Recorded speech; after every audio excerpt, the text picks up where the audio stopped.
Hello and welcome to the Blackdog episode 318. Are we not at 400 yet? No, we're not at 400 yet. Fucker. I'm starting it all over again. Yeah, we are not at 400. No, not even close. We're not there yet. We've got about 2 years to get to 400.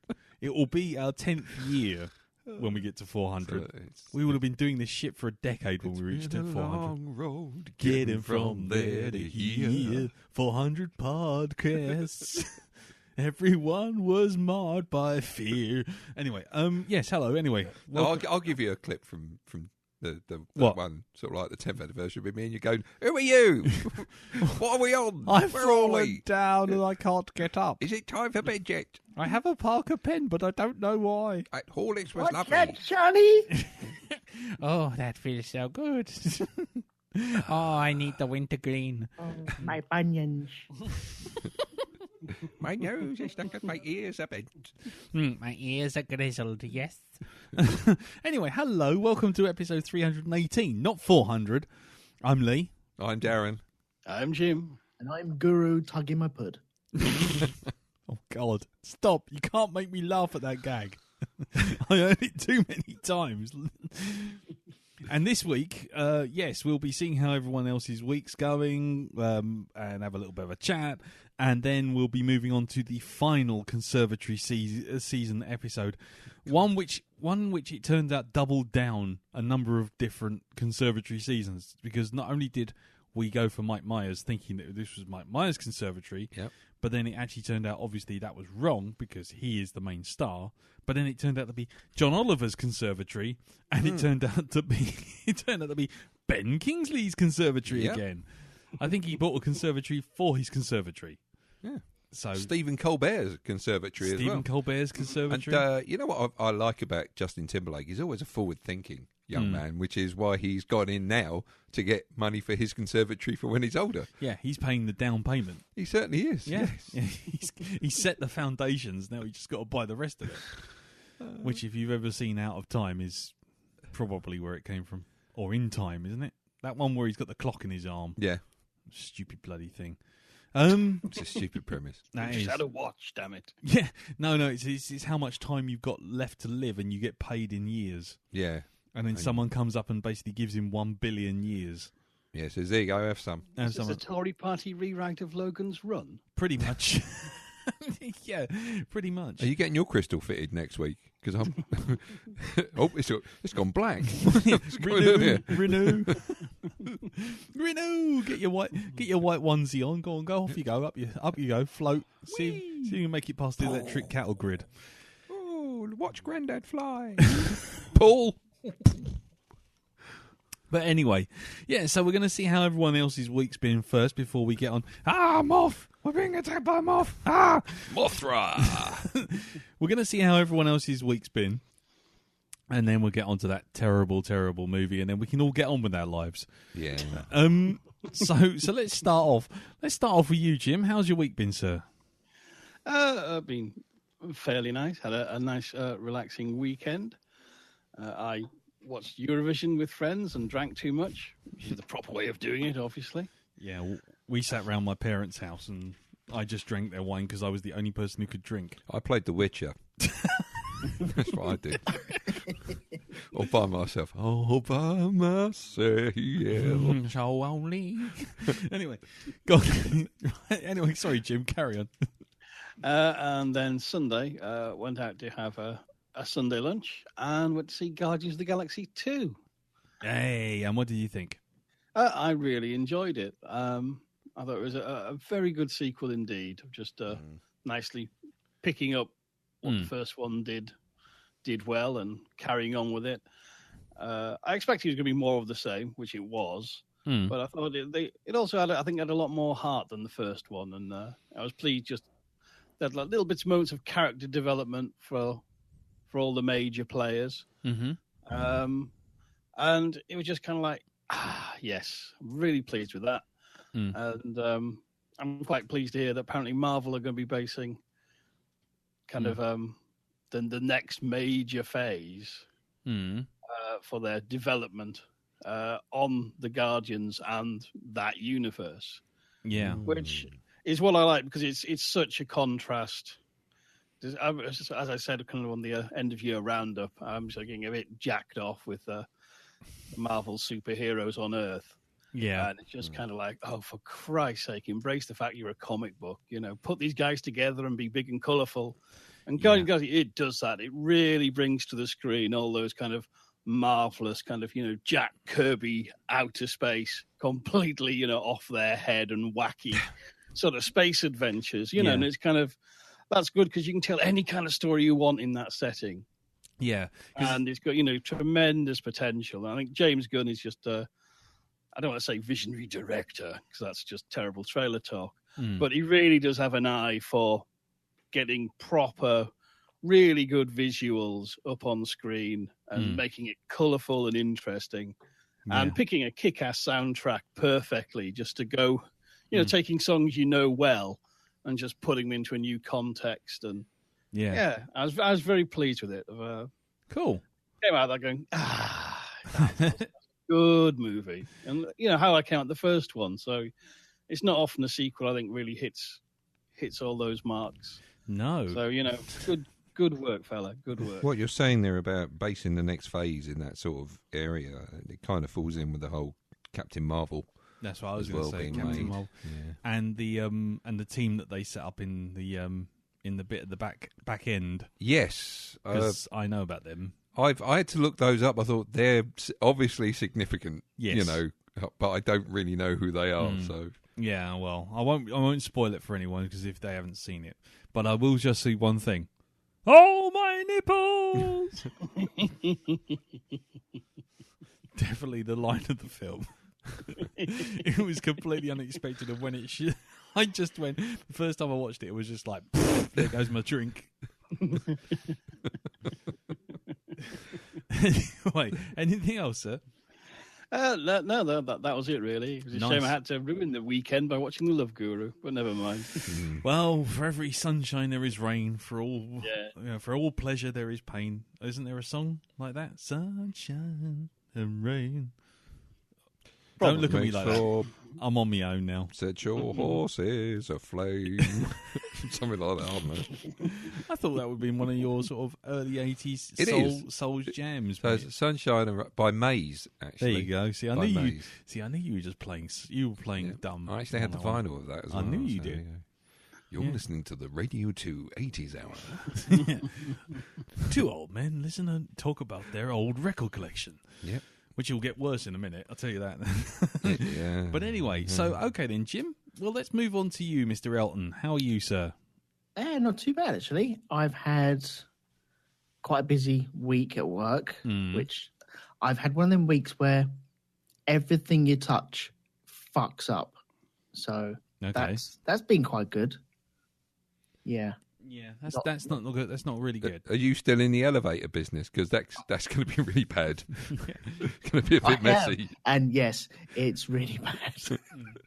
Next up, we'll be reviewing Omen 2.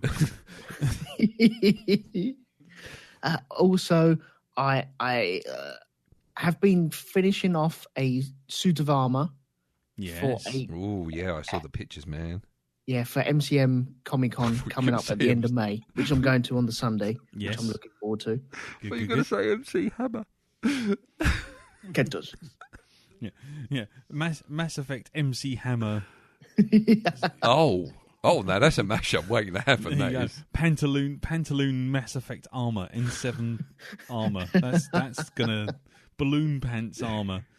That's something. Yeah, I could dig that. Yeah, I bet you can. Wow. Okay, I did see some of the pictures. The lights in the back look awesome. Yeah, it's coming along really well. The lights are working really, really well. I'm happy with that. That's Colin's costume, isn't it? Yes, it is. Is Andy jealous yet? Yes, he is. Yes. I spoke to Andy last night. He was like, "Damn you, sir! Damn you!" Yeah, where's your lights? Where's my lights? Well, it's okay. Don't worry, because there's always some teething trouble with the first costume, isn't there? So we'll all just stand back on the Sunday and watch Colin go up in flames. Yeah.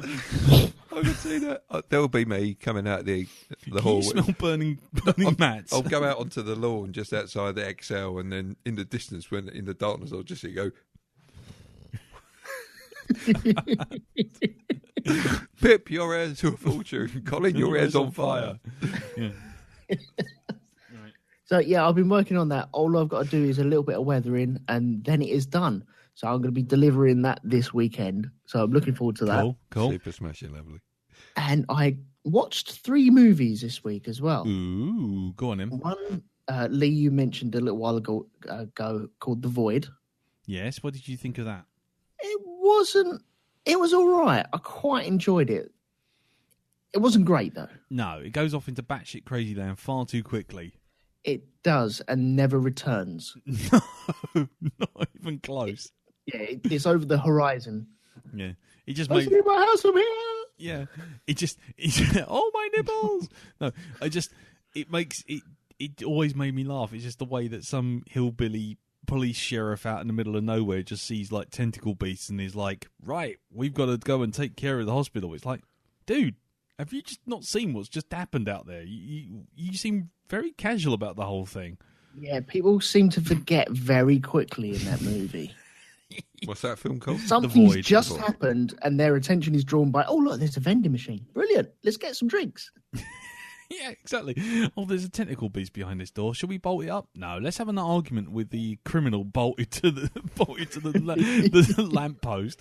What the? No. Let's nail that door shut. The one with the beast in it. No. Let's not. Let's have a complete conversation with the guy chained to the radiator. Saying that, I think it's worth watching. Oh yeah. Just to say that you've watched it and to enjoy it. It is enjoyable. Mm. It's not a cult, something that will turn into a cult classic later on, I don't think. Or it's no high watermark of horror or scares or anything like that. No. Speaking of that, I also saw Harbinger Down. Okay.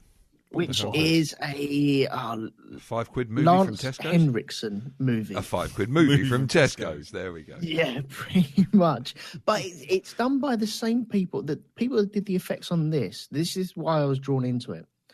Are the same people that did the effects in The Thing, which came out in 2011, 2012-ish. Oh, not the actual thing.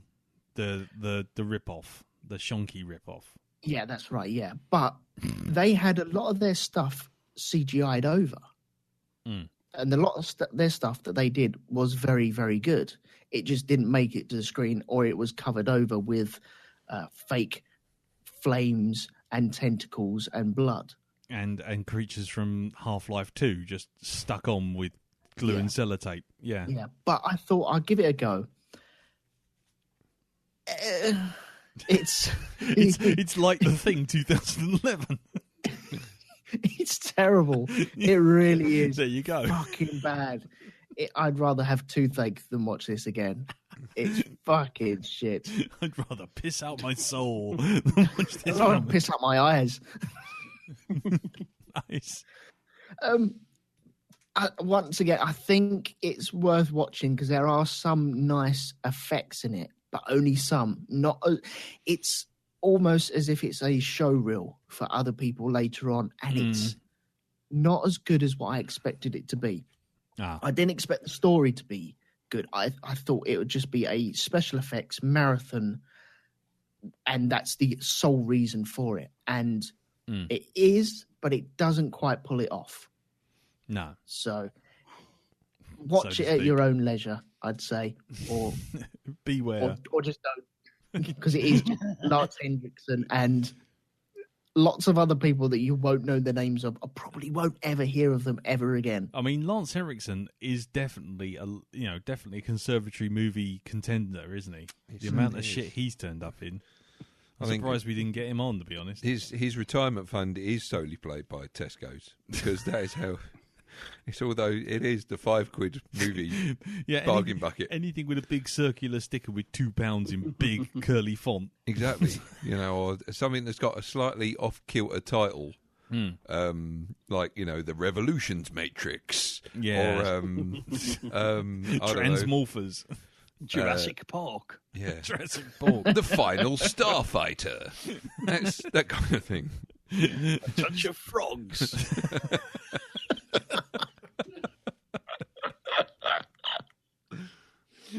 Yeah. Stellar conflicts. Yeah. War Spanner, 40,000.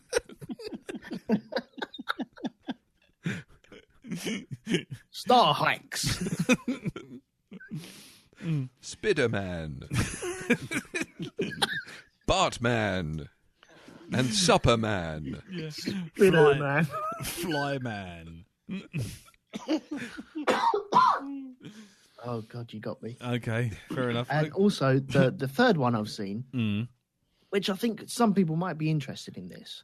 It's called Tower, and it's a recreation of an event that happened in Texas, Right. where a man took to a bell tower, honest to God, and then killed 16 people from the bell tower with his sniper rifle. Yeah, with a bottle of scotch screaming fuck pig or something. Something like that, yeah. But it's not the movie that you would think it was going into. It is a kind of documentary, it's a testimony, but it's also animated, fully animated. And it's that animation where someone has filmed it and then they've gone back and rotoscoping. painted over. Yeah. Rotoscoping, yeah. Yeah.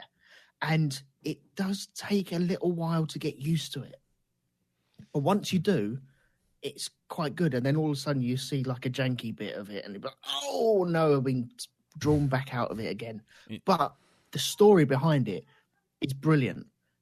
And it's running on Netflix at the moment, so you can grab it right now. Okay, for a nice So cheerful I watch. would recommend it anyway. And it's pretty short as well. And does it have a cartoon rabbit in it?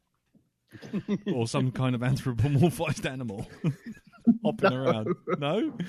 But like a kangaroo with a joey hanging out of its pouch. Yeah, and the sort of little red dot climbing up its face, as it's hopping along, as the music's kind of going do do do do do.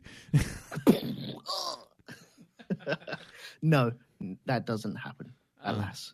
Yeah, it's not appearing. We in need this to to be movie. writing films like that. Yeah, we do. Let's get it done. Yeah, exactly. Like Zootopia crossed with the Zodiac. I mean, how would that not be a good film?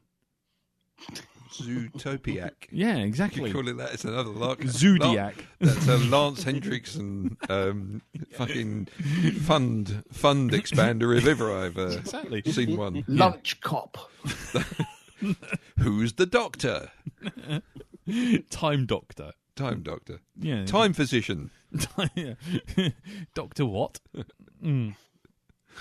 But yeah, there we go. 3 movies, 2 shit, 1 pretty good. And no cartoon rabbits. So And no cartoon rabbits. right, okay, fair enough. Then what about you, Mr. Barnard? Me. Oh, Yes, what about you, sir? It's been solely focused on... A lot of it's been focused on work this week, trying to make as much money as possible before going to various sort of conventions that I'm booked in for now. Okay. But let's see. This week I'm going on catching up with Game of Thrones, and I've got to say that the show just keeps ramping up. It's just... Where are you now on it? I'm nearly finished. I'm on episode 6 of season 6. Oh, right. So I'm nearly at the end now. But without a word of a lie, episode 8 of season 5, the last 15 minutes of that was so intense, right? I actually had stomach cramps because I was tense all the way through this one little bit watching it. Did you do You haven't done that for years, have you? Yeah, it was just it's just like, Did you do a little tense wee? No, I didn't actually. No. But it was just. Did you go to the toilet just to check that you hadn't? No, I didn't. No, Did you have a sweaty back crack? no, I didn't have a sweaty back crack. Was it that I've done a fart, but I'm not too sure. I'll have to go. No, oh, thank God for that. Was it that tense? That It wasn't scary. It was just like this whole big battle takes place, and it goes from 0 to 60 in about 1.4 seconds. It goes pear-shaped pretty fucking quickly. Right. Yeah. And it's just so well done. And there are certain individuals who make certain films about certain hordes of creatures could do well with watching that episode and going, you know what, that looks pretty good. I'm not one for. Well, I'm not going to say much, but don't worry. I mean, I'm only on season 3, and I know so much about it. I can probably work out what you're talking about. No, you don't. This is it. I thought I did, and it's like those bits. They're very. I mean, when you see them, they're very kind of, Jesus, that's a bit rough. But there's other stuff that goes on that people haven't actually told you about. So have you met Ramsay Snow yet? Yes, yeah, he was about to take some tongs to Weasley shitface. Yeah. Well, and that's where I ended it. It goes downhill pretty much. Not for him, he's riding high, but for everyone else encountering him. Yeah, but I got to say, just absolutely fantastic. Ramsay Bolton, not Ramsay Snow. No. You're not supposed to say that. No. He starts off as Ramsay Snow. No, that's how he was. He was introduced to me as Ramsay Bolton. No, he starts off as Ramsay Snow, and then he becomes Ramsay Bolton. Well, then I didn't know that. I only know that because I know that. I haven't watched it. I don't fucking know what's a spoiler anymore. I don't know what's a spoiler anymore. That was it there. Well, thanks very much for that. Thanks for identifying it. And while I lie dead in the street for the car running me over, tell me to look out for the traffic. Is that Pete Hammond? No, but honestly, it does. I'll tell you what, I recommend it, even if you've had quite a bit of it spoilt by people in the newspapers coming out. Or possibly on podcasts 5 years after the event, yeah. It is, Mr. Placides was right, it's still worth picking up and watching because it's so well acted and it's so well written. It's just great, and it's nasty and horrible, and there's, there are real heroic moments in it as well. And I think the nastiness really kind of then helps pump up the heroic bits, the good bits. The problem is, I've it's been so long since I watched it. I probably have to go and start from season 1 again. I did. I went back to the beginning. I watched season 1 once, ages ago. Didn't manage to get hold of the rest of the series. Then I got given the series, and it's like, right, let's go back to the beginning and watch it again. And it's been worth it. Okay. It really has. It's such a great show. Probably still got time to do the whole lot until it starts again. I have. It starts next month. No, it starts next month, in June. Yeah, but I've only got like 4 episodes left. So, I'm going to go through that like nobody's business. Yeah, and you're having a fucking laugh if you think I can turf through 7 years to get to this bit. I don't know if I'm actually going to watch the season when it starts playing. I think I'm just going to wait till it's done, and then I'll get hold of a copy and just watch it all in one go. Don't worry, you get it spoilt for you by just about everyone on Facebook. I'm sure. So that's it. I've got that choice to make. Do I sit and watch it week by week, or do I wait a while, grab hold of the whole lot, and then just burn through it? And contrary to popular belief, next week or next season is not the last season. They've split it, so there will be a season 8. Yep, but they're going to be shorter seasons. Yeah, they've Galactica'd it, basically. Yeah, exactly. So 10 episodes, then a 6-month hiatus. We were making how much from those box sets? Wow. Shit. Have we done the James Bond thing yet, where we we get all the ones so far and put them in a one big box set and make it all nice and shiny so people buy it only to realise that the next one comes out 5 minutes after they've bought the box set, so they've got that one DVD or Blu-ray they've got to buy to stick outside that doesn't make it look good anymore. Yeah. Or do that Star Trek Next Generation thing where they got all the episodes to do with one particular character and then bundle them up as box sets. Yeah, that. Where it's like, oh, I'm getting something new. No, actually, I'm getting the same old shit in a different package. You certainly are. Yeah. That's been a long time since I've done anything like that. Indeed. Okay, so Game of Thrones, anything else? Let's see, what else? Sticking with the same sort of area, I did start playing Witcher 3 this week. I really like it. I think it's a really good game. Excellent. It is really good. But I will say this, okay? If you go onto Xbox Live, right now on there in the store where they've got The Witcher 3, normally when they've got games there, they've got videos of gameplay and they've got the cut video scenes and stuff like this. There's only one game. There's only one gameplay video, and the rest of it is all the shagging cutscenes. Somebody's just punged them all up there on the Xbox store. It's just like, wow. Yeah. Yeah, The Witcher. A Friday afternoon job, that. It's a job, but it's not a Friday afternoon one. Yeah, no, The Witcher's The Witcher's good for that sort of thing if that's your thing. Yeah, it's but yeah, it's just like I look at it, like, boobs, arse, boobs, arse, and boobs. Oh well, I feel like I've played the game there. No, you haven't. I mean, it's really good. It's brilliant. The only danger with it, I'm just warning you now, the only danger with it is that the main plot isn't nearly as interesting as some of the side quests, and so you find I'm doing all those. Yeah, but that's what I'm saying. But you end up finding that you spend like the main plot. If you sort of race through it, that's like 50 hours. But then with all the side quests and everything, and then when you know the DLC is free. Oh, I've got the Game of the Year edition. I've got the Game of the Year edition anyway, so I've got just everything. Well, there's a couple of side quests that are literally 4 hours long, and they are like novels. Really? And you go off and you just think, actually, you know what? Fuck the original story. I don't care. I really don't care. I'm going to be off over here forever, hunting griffin. That's right. And it's just like, yeah, that was actually quite funny. The game itself doesn't come with a manual, right? You have your tutorials, right? And you're expected to learn these things like on the fly, and whatever. And it comes to the bit where the first part of the game ends with you having to hunt down a griffin and take on this griffin. So before you actually you're just about to go in and have a go at it, and then it comes out with, well, what you can do is you can press this button here, it'll cast a spell and a protection, and it'll fire this thing and it'll hurt the thing, and then I couldn't get the hang of that, so I beat it to death with a sword. That was it. It's like all that explanation, all this wonderful magic stuff, and it goes out. I think I just stood there whacking the shit out of it. Yeah, you took the Indiana Jones route, essentially. Exactly. Yeah. Well, if I could have dropped a boulder on it, I would have done. My route with that first griffin was like, learn all the magic, because I know that these kind of games, the magic gets stronger the more you use it and all this kind of thing, and so you kind of like, actually, I'm doing the early game hard work now.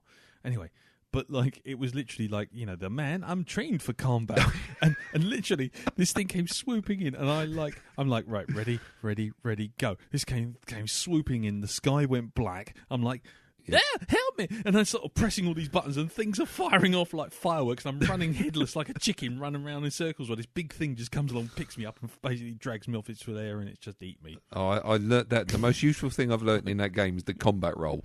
Right? 'Cause that will pull your ass out of the fire. It really will. More than a few times. Just keep rolling backwards. That's it. It's like, that's it. Yeah. The enemy's like, why are you doing gymnastics? Come back and fight me. Yeah, exactly. It's like that guy in I am Suzanne Dando.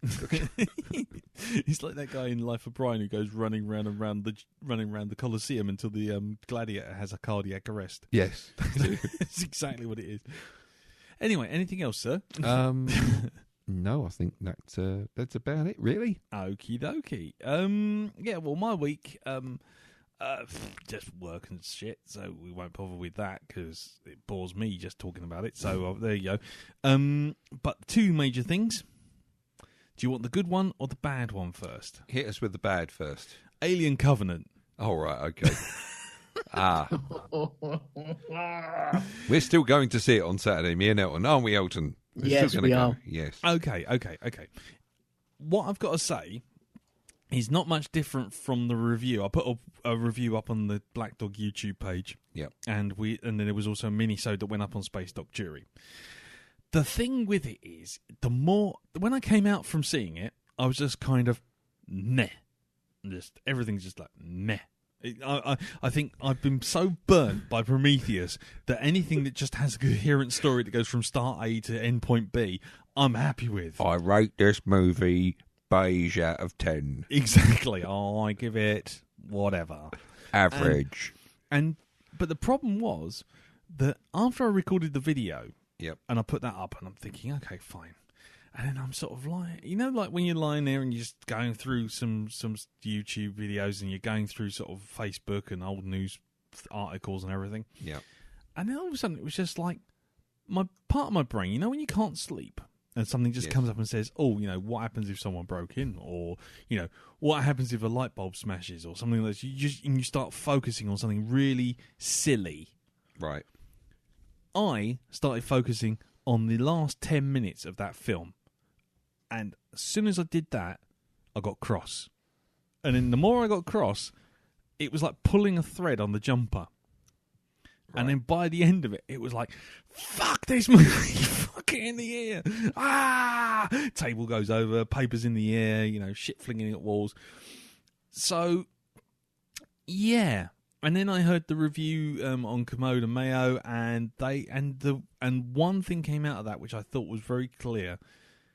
Your mileage will vary on how invested you are in the universe. Right. If you don't give a shit and you just want to see monsters running around and a little bit of an answer to Prometheus, you will go into that film, you will come out the other end and go, all right. If, like me, you got a bit invested in this, you will come away wanting to find the nearest furry animal and throttle it. Oh. Because by jingo, that ending, that fucking the last 25 minutes of that film just puts a little bow on the whole series, which I just wanted to punch Ridley Scott's soul out of his face. Isn't he making like about 3 or 4 more? I don't know what else you can make. I can't say any more than that, but I don't see what else you can do, because anything else you're going to do is like literally slithering. It's like Star Wars. When you get like go from like Revenge of the Sith, then they stuck the Clone Wars in there, didn't they? Yeah. They stuck the Clone Wars in between like Attack of the Clones and Revenge of the Sith, and then you had like Star Wars Rebels. Yeah, and then Star Wars Rebels goes almost up to New Hope, right up to the front door, and right in the slither of that they stick Star Wars Rogue One. Yeah, would it be like literally trying to stick 4 movies in between the end of Rogue One and New Hope? Oh. Right. It literally gets almost that close. I can't, not saying how, but by the end of it, you're just thinking, what's left to say? What's left to do? Really? And the result's just fucking infuriating. The more I think about it, the more I get very, very, very cross. But is it better than Prometheus? Well, it is in terms of it's just, if you just went in to see, and it was a monster, it didn't have to be Alien. If it was just a monster movie, you go in there and you go, yeah, it was fine. That bit's nicked from that film, and that bit's nicked from that film, and that bit over there is nicked from that film, and everyone talks in exposition. It's like, hello, I'm this person. I'm a Christian fundamentalist. Who thought I could make all these decisions? Right, okay, so you're the religious nutjob. Hello, I'm a robot. I don't have any feelings. Okay, you go over there. Hello, I'm a mad pilot. I've got a hat. It's like, what? I mean, literally. I'm mad, mate. Exactly. It literally is. Everyone comes up and tells you what they do. Right. Pretty much. Okay. And then about halfway through, the film just goes and comes to a complete stop. Oh. And it just has, and then it suddenly goes, oh shit, we've got to do the Prometheus stuff now. And it just does the Prometheus stuff, and then it goes back off again. I thought you were going to say it got halfway through, and then somebody on the ship went, did I leave the gas on before we left? Shit. No. There's a lot more. There's a lot more monster action, but the problem is, it's kind of like you get the feeling that the director doesn't give a shit. He doesn't really want to do the monster stuff. So when the monster stuff happens, it happens all super quick, and everyone fucking dies left, right, and center, and things happen, and everything happens, and he's just like, okay, and then all of a sudden it will just go stop.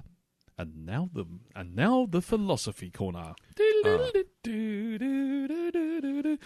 And it has and it has lines which I guarantee will end up as memes because they all sound like a dirty adult panto. Do they? Here's one. I'm not even going to give you the context. Okay. You blow, I'll do the fingering. Now that is a genuine conversation piece. I am 12. Which is supposed to make you feel like, right, okay. Yeah. And I'm not. Sounds like something Sean Connery would have said in the 70s. Exactly, and it's like Maya said in The Love Guru, I think. Pretty much. I'll blow, you do the fingering. Yeah, I'll blow, you do the fingering. And then the other thing, rusty trombone. and the other thing is, it's even got all the typical horror bollocks of, I'm just going to go for a wee. Okay, you're dead. I'm just going to go for a wee. Yeah. Oh, you blow. You blow. I'll do the fingering. Wah, wah, wah, wah.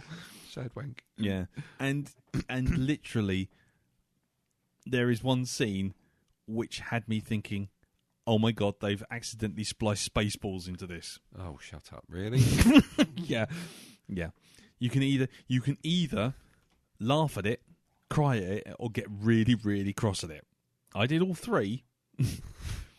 But literally, you are waiting for, hello, my baby, hello, my honey, hello, my ragtime gal. Don't tell us anymore. No, Shush now. No, it doesn't matter, because you to have to unearth- see it. You need to see it. I need to unearth this gold myself. I need to go digging for this and finding these nuggets. You won't need to go digging. It literally is left on the table for you. It's left spread out on a nice table with some cheese and wine. It's all there for you. Go on. I know I'd say, and these nuggets, these treasures, but it's going to be more like me rifling through the cat's litter tray, picking out the shit, sticking it in oh, look, cat gold. Yeah. Oh, look, I wonder if I roll this up, if it looks like a Cuban cigar, I could put it in my mouth and light it. I found brown. Yeah. So you think there's a market for jewelry shaped like shit? Fucking Patrick. So Alien Covenant, at best, you come away from it thinking, well, whatever, it was what it was. Because there's some good bits. There are some good bits, and there is some lovely visuals. But as soon as the old Mr. Toothy turns up... Yeah, there were some lovely visuals in fucking Prometheus as well. Yeah, well, exactly. But as soon as Mr. Toothy turns up, and there is still the Prometheus stupid crew is stupid because if they weren't, this film would go nowhere. Right. Moments. So they don't, I think it was you that said, or is that review, they don't so like science things out. They shit things out or something. Unlike The Martian.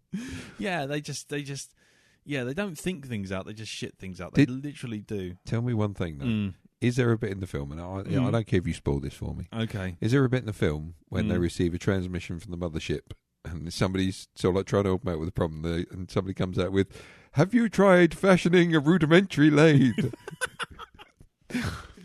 No. Because that always makes things so much better. But it does. You do have that Sam Rockwell moment of, is there air?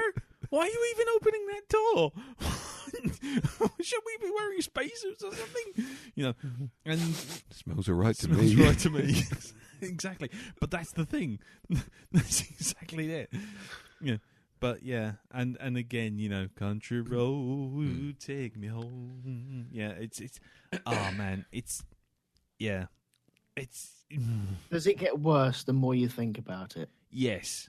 Okay. It is literally like one of those films where it is like the Star Wars prequels.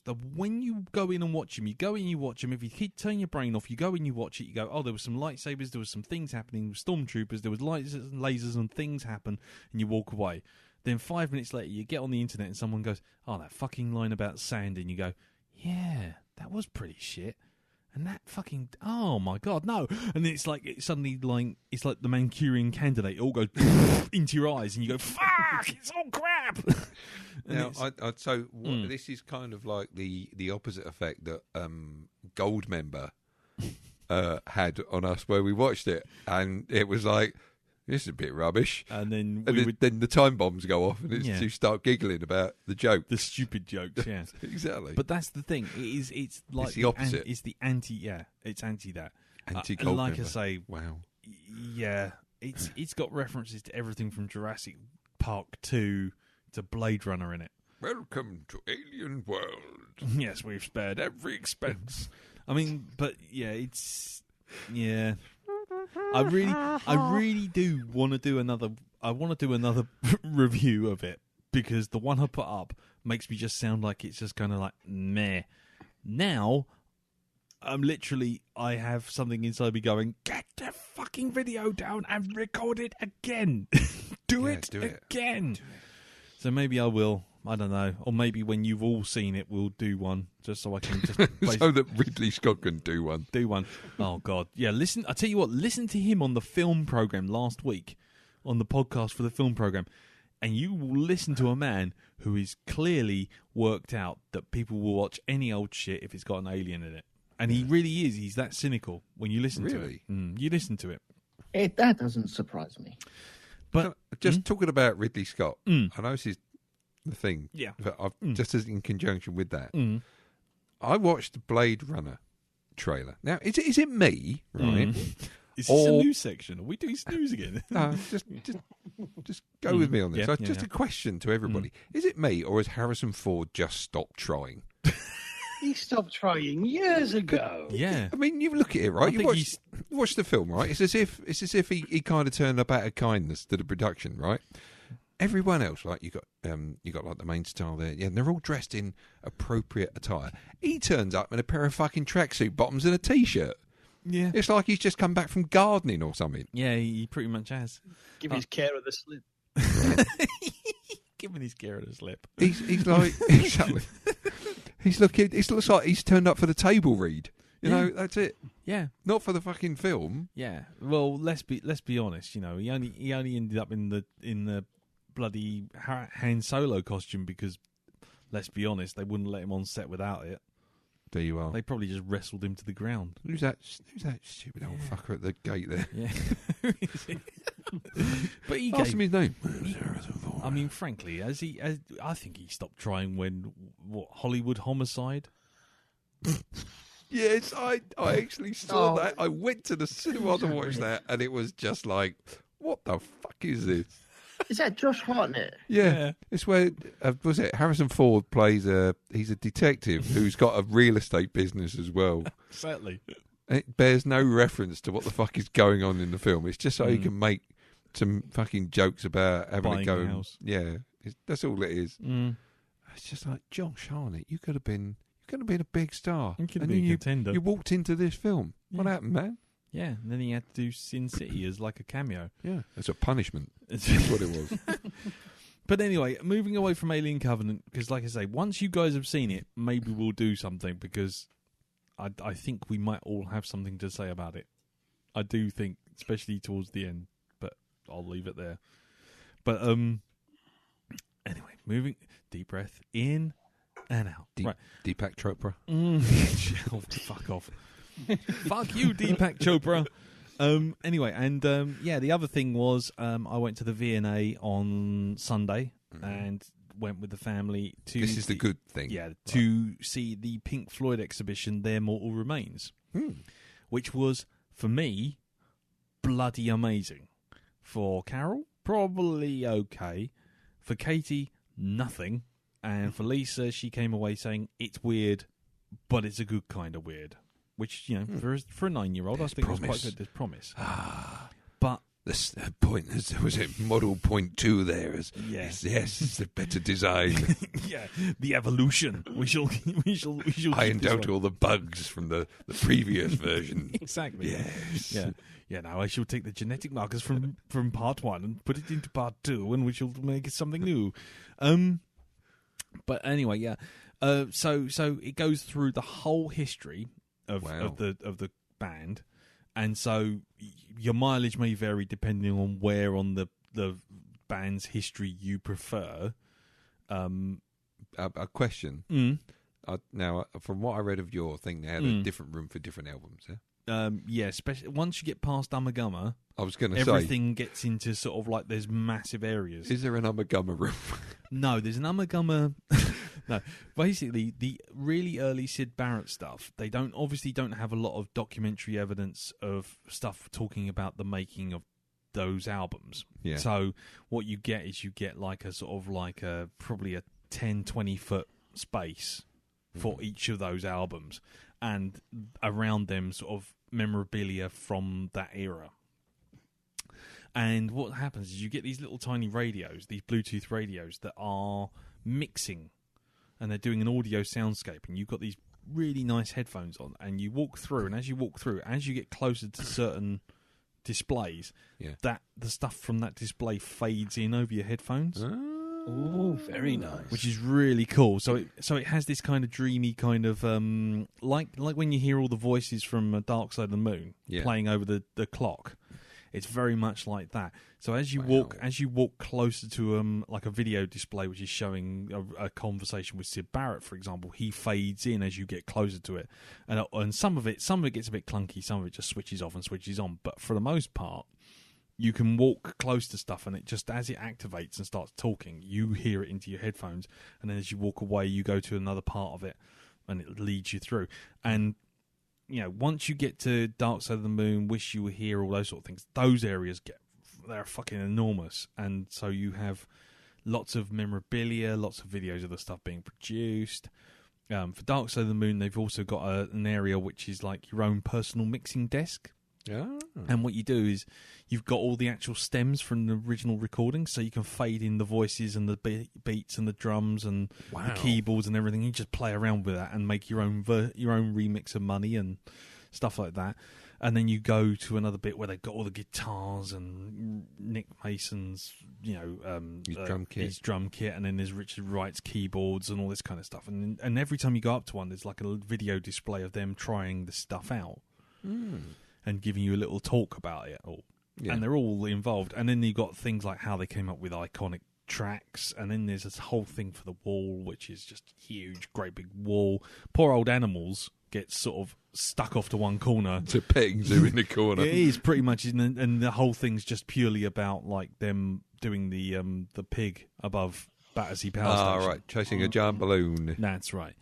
So that bit was a little bit weak, but once you get in, but Dark Side of the Moon was really freaky, especially speaking about the Void Elton, because for Dark Side of the Moon, you do the whole thing. They tell you how they made it, and then you walk around the corner and you walk into this room that is absolutely pitch black, except for a tiny rim of blue lights around the edge, just so you can see the floor. Yeah, and right in one end of the room is this holographic prism with the light going into it and the light beam splitting. Wow. And they just play the whole album. And you can just sit there and just listen to the album watching this weird, freaky hologram going around. And then it's like, I could be here forever. There's no one moving you on. You just kind of move your way through it. And it does loop after a while. And you go around that, and they've got a few more bits like that for another brick in the wall and the wall itself and that kind of thing. And then you go into the later stuff, the Momentary Lapse of Reason stuff, and then through into the Division Bell and Pulse.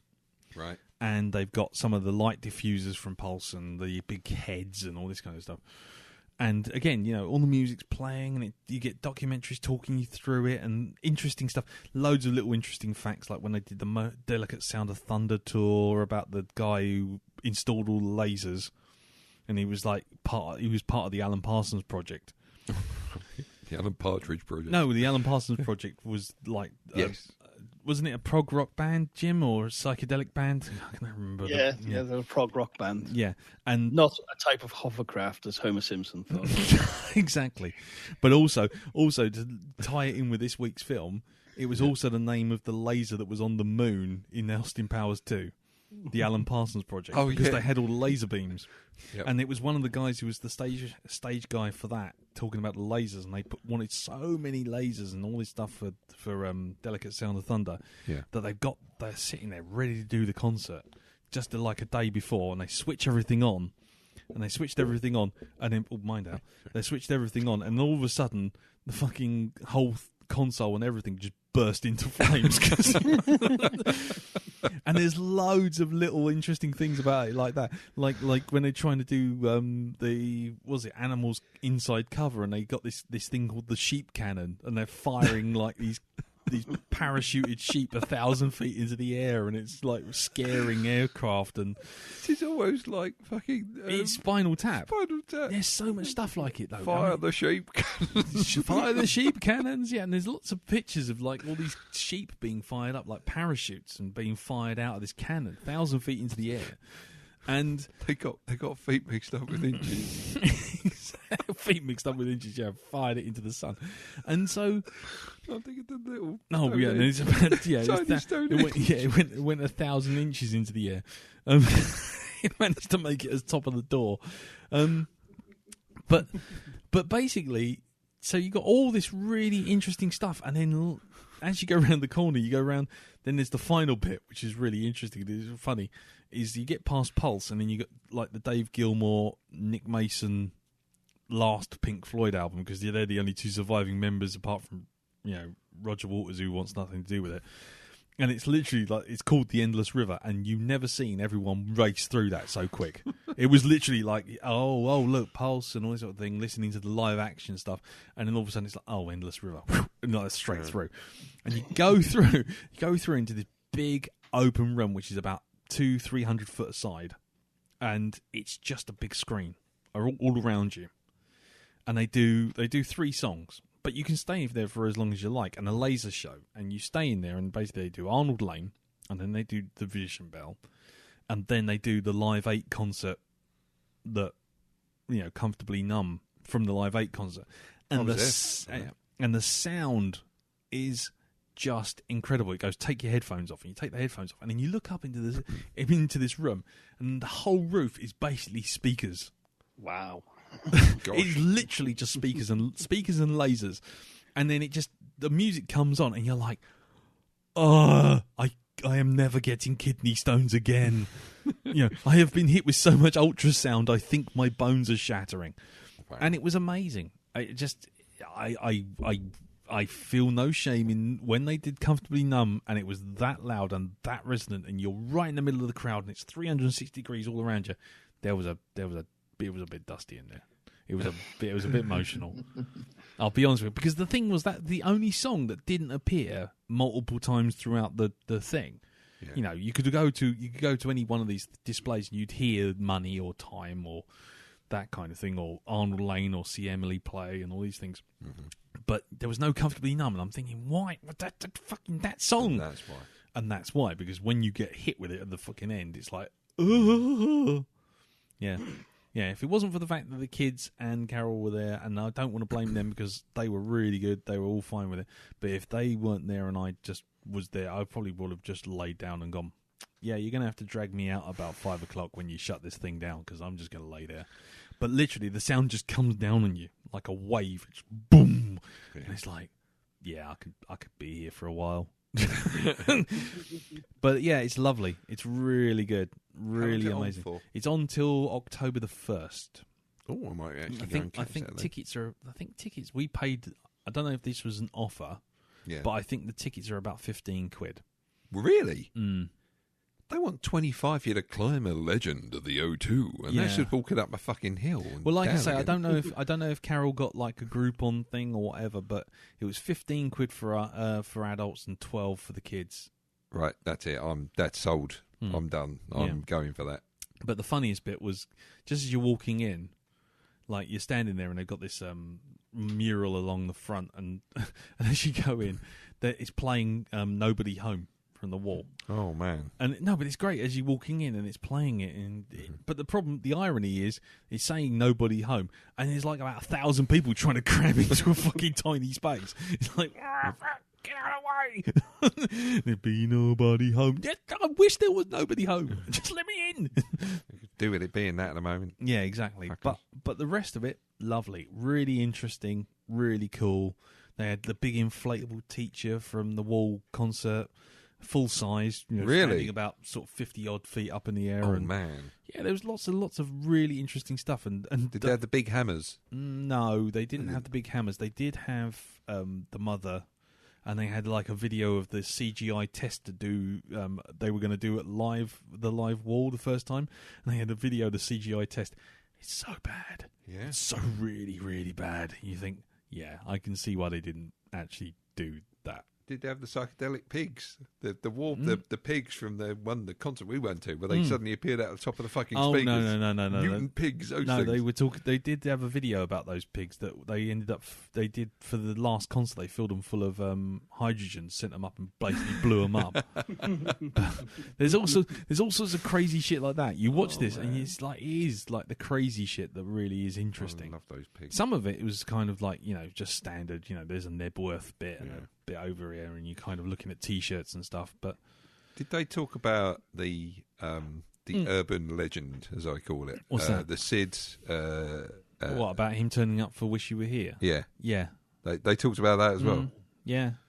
They do that. They do that in the "Wish You Were Here" room. There's a "Wish You Were Here" room, which is a big white room with how they actually made the cover with the bloke on fire, and they interviewed the bloke who got on fire, and how they did like 20 odd takes of that, of him being constantly set on fire and walking around, until eventually what happened was he was doing the handshaky bit, and he was on fire for like the 20th time, and then the wind whipped up.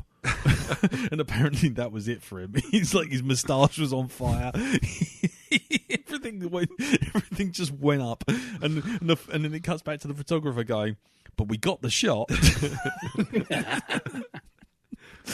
So, yeah, definitely recommended. Like I say, even for non-fans, there's a lot there that you can just at least just soak up the atmosphere of particular eras and see things as well. It's really good. Just so that if anybody's interested, the urban legend is basically the lead singer, or used to be the lead singer, Sid Barrett. He basically left the band after a while, and after having, I think it was a couple of albums, he disappeared. He had a few problems. He had a mental breakdown, basically. That's right. He really went. And the band hadn't seen him for years. And then they were recording Shine On You Crazy Diamond. Was it? I thought it was Wish You Were Here. No, it was Shine On You Crazy Diamond. And as they were singing it, he suddenly appeaed in the doorway of the recording studio, just for no reason whatsoever. He just turned up, and it was the song they'd written about him. And he put on about like 60 stone or something. Yeah, I think he was shaven head and stuff like this, and then he just walked out, and he was never seen again until he died. Yeah, until he died. Yeah, but no, it's they have bits of that all around in the audio, and like I say, in the video installations and stuff. And they also have a "Wish You Were Here," with Roger Waters singing it, and then Dave Gilmour singing it, and you can tell who writes the songs and who sings the songs, because because Roger Waters' version sounded like it sounded like Bob Dylan at the wrong speed, sitting in a toilet. Do you know what? The thing that annoys me about some of the live recordings of Wish... Someone's alarm's gone off. Have we got to shut up and move on? Some of the live recordings of Comfortably Numb that you hear, and they do this weird effect on some of the voices. And it's like, why are you doing that? I don't know. What the fuck is that all about? It just sounds horrible. It sounds really bad. It depends, because there's the Wall version, which is the Roger Waters one, and then there's the one that's done at the concerts, which is the Dave Gilmour one. Yeah. But and the Dave Gilmour one was all right until Benedict Cumberbatch turned up and tried to sing it, and that was let's not go there. But anyway. Right. Anyway, so heartily recommended. Like I say, I don't know if the tickets are £15 or we just got them as a Groupon. I know we paid £15 each. But if it is £15, well worth your time to go and see it. If you're a Pink Floyd fan or a muso, or just interested in the era of the 60s, because the 60s bit, proper psychedelia, oil lamps and the whole thing kicking off and the music all playing around your head, and you're like, what the fucking hell was going on here? BBC 4 always do good documentaries for music around about that time. If anybody's got access to BBC 4, the actual TV channel, iPlayer. Yeah, get on that and have a watch of some of the stuff on there, because some of the documentaries they do are absolutely superb, and it's all around sort of like Pink Floyd and some really, really good ones on there. Cool. Right, okay, so there you go. We'll leave it at that, and we'll move on to this week's film, I suppose. The Love Guru. This is a prestigious British Standards Kite Mark, awarded for excellence in manufacturing. Now, some double glazing companies have been awarded the Kite Mark for their sealed units. A smaller number have been awarded the Kite Mark for their replacement windows. And a few have been awarded the Kite Mark for their toughened safety glass. But only one has been awarded kite marks for all 3 products, Everest. And hot news, the first ever kite mark for patio doors has just been awarded to Everest. You only fit double glazing once, so fit the best. Everest. Right, okay, so we've got the energy levels up in the room. For behind the scenes, I wish I'd been recording all of that. No, you don't. Anyway, and here we are doing the Love Guru. This may actually end up being so late in recording that we might end up having to do the feedback episode tomorrow. Shitting out, it's 11 o'clock. Yes, I that's didn't what I'm realise saying. the It's time. 11 o'clock, yes. And we've only just started the actual film review. Was my swearing rant there? Just so... Yeah.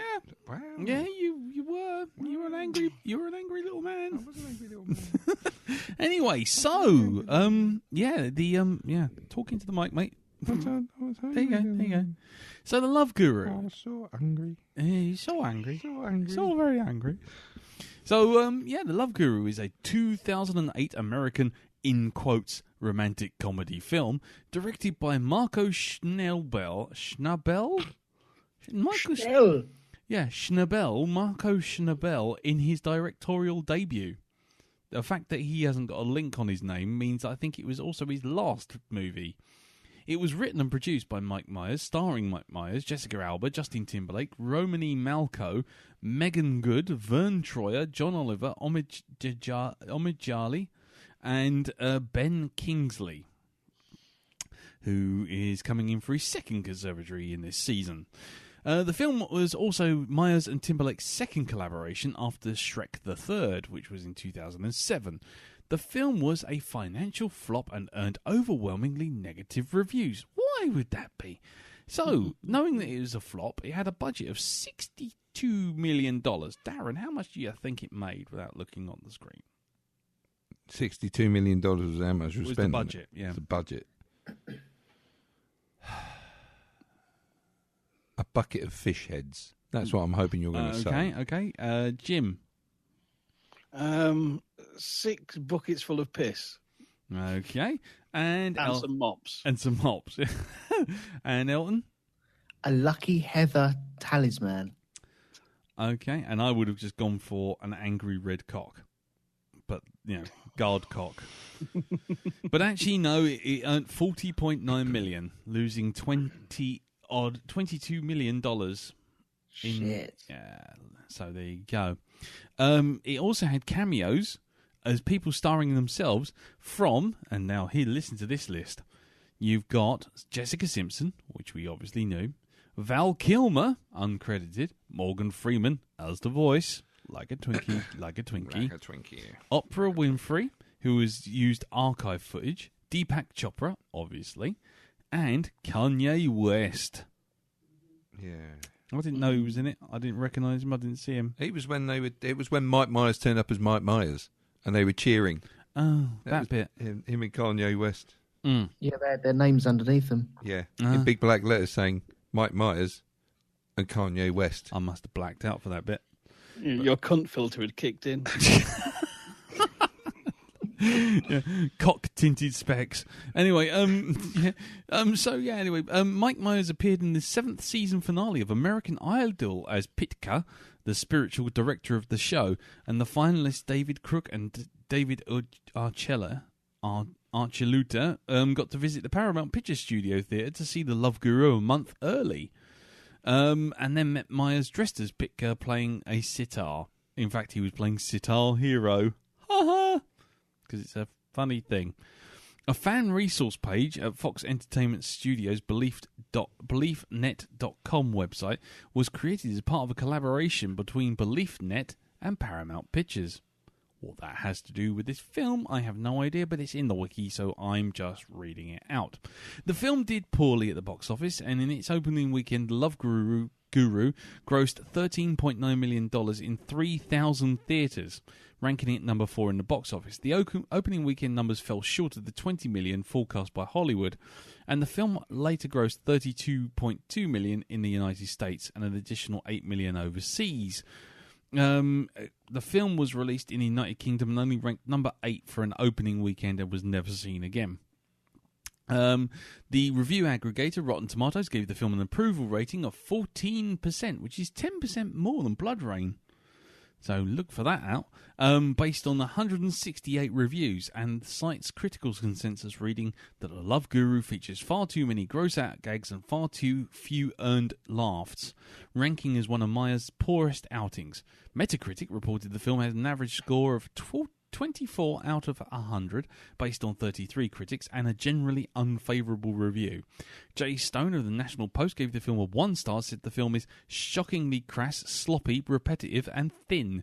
Stone said that Deepak Chopra was used almost as product placement, taking the proud spot alongside a circus, a brand of cinnamon buns, the Leaves, and of course Mike Myers. Stone also wrote that the sitar-based version of the pop songs like 9 to 5 are unfortunately oddly watchable, but mostly the film is 88 minutes of ridiculous sight gags and obscene puns that fail to land. The A.O. Scott of the New York Times wrote the word unfunny surely applies to Mike Myers' obnoxious attempts to find mirth and physical and cultural differences, but does not quite capture the strenuous unpleasantness of his performance. No, The Love Guru is downright anti-funny. An experience that makes you wonder if you'll ever laugh again. Roger Ebert gave it 1 star out of 4, writing that Myers had made some funny movies, but this film could have been written on toilet wall by callow adolescents. Every reference to human sex organ or process of defecation is not automatically funny simply because it's naughty, but Mike Myers seems to labour under that delusion. Harry Knowles, of Antique Cool, was disgusted with the film, considering it one of the worst films of at least the past several years, going so far as to declare that it's a career-killing film for Myers. And Myers had a small supporting role in a well-received film, Inglourious Bastards, and did some voice work for Shrek in Shrek Forever After, but after that he has not had an on-camera role since The Love Guru. There you go. The film also won a number of Razzie Awards for Worst Picture, for Worst Actor and Worst Screenplay, and it was nominated for Worst Actress for Jessica Alba, Worst Supporting Actor for Vern Troyer and Ben Kingsley, and Worst Director for Marco Schnabel, and Worst Actor of the Decade alongside with his performance in Cat in the Hat. And finally, before the film's release, some Hindus expressed unhappiness about how Hinduism was portrayed, the disrespect to their culture, and the bad impression it would give those not well exposed to Hinduism. While some gave a cautious welcome, asking other Hindus to look at it as satire and not the truth, Rajan Zed, a Hindu leader from Nevada, demanded that Paramount Pictures screen the film for members of the Hindu community before its release. Based on the movie's trailer and the MySpace page, Zed said of The Love Guru, it appears that it to be lampooning Hinduism and Hindus and uses sacred terms frivolously. People are not very well versed in Hinduism, so this might be their only exposure. They will have an image in their mind of stereotypes. They will think most of us are like that. Paramount Pictures agreed to provide the Hindu American Foundation an opportunity to pre-screen the film as soon as it was a complete work print. Given the opportunity, but did not do this. Instead, it requested the foundation attend a pre-screening in Minneapolis a night before its release. The foundation agreed to do this and view the film, and in light of concerned inquiries that were reported in national newspapers. The review concluded that the film was vulgar, crude, and not necessarily anti-Hindu, though. There you go. So that's the end of the wiki. So, who would like to go first? Okay, well, in which case, Elton. Okay. Congratulations, you're going first. The Love Guru. The very first time I've seen this, I've steered clear of it because Mike Myers, I can find funny in small doses and certain films. Shrek, I can't fucking abide. Okay. I cannot. No, I just can't stand that shit. I hate that with a passion.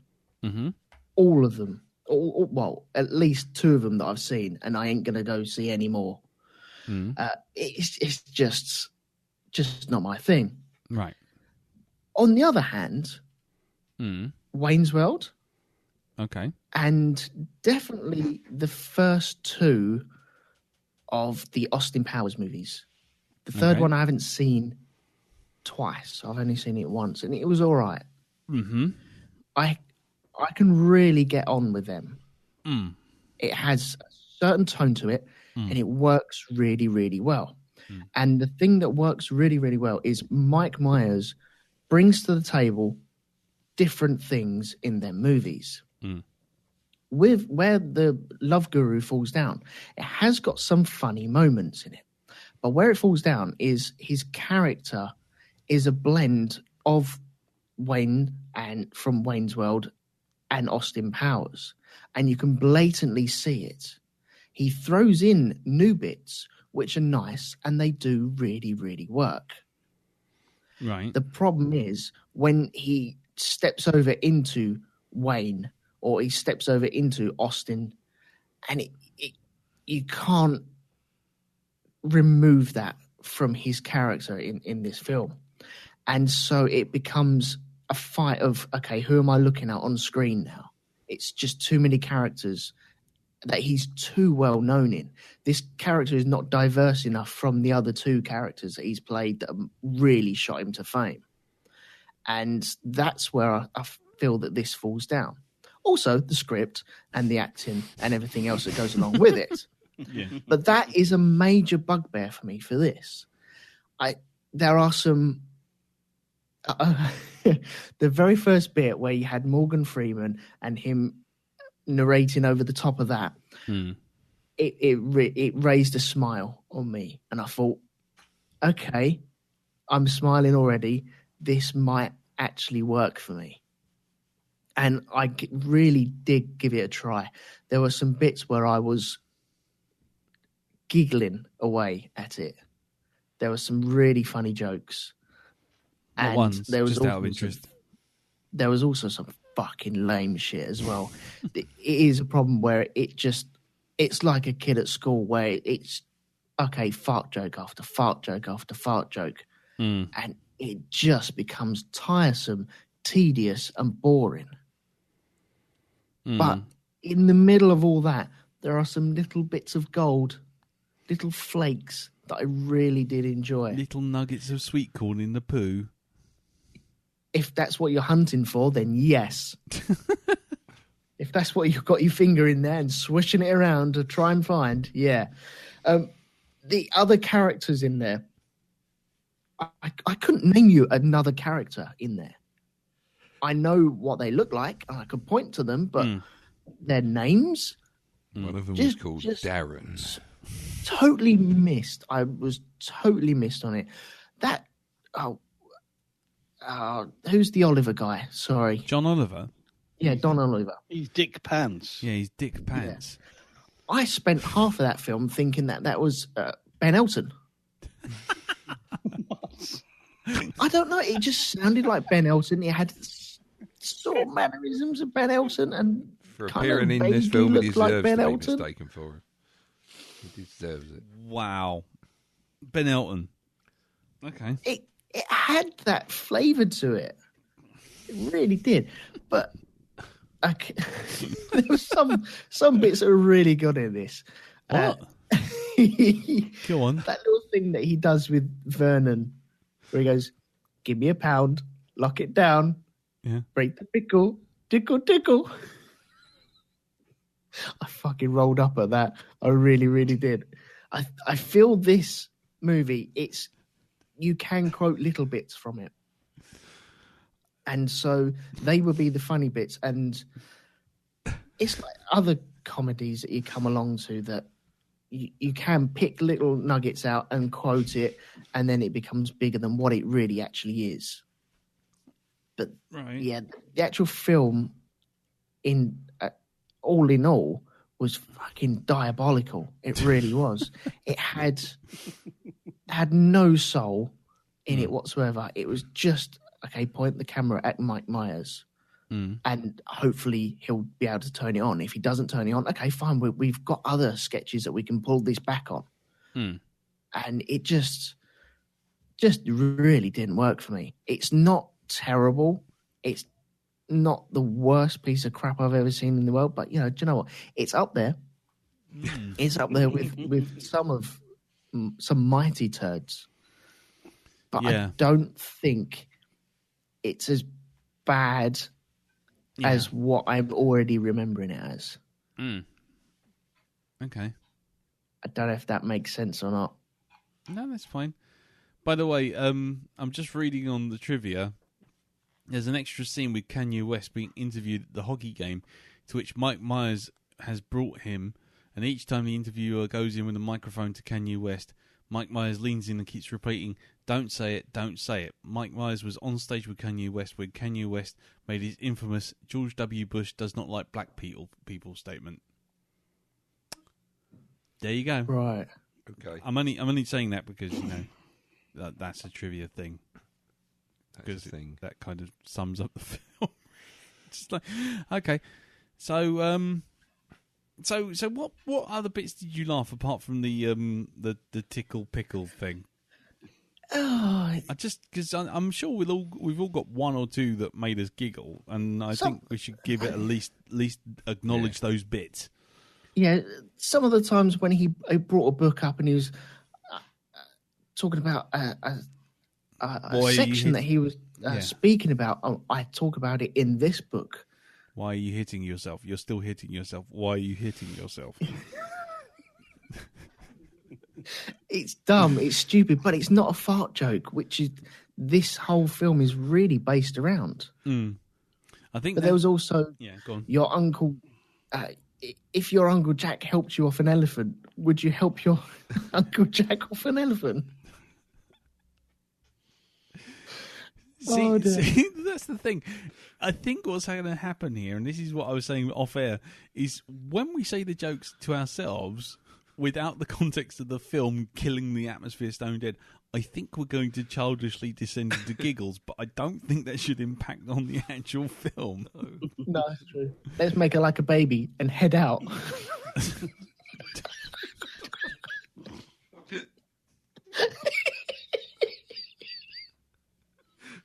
See, it's little bits like that really tickled me.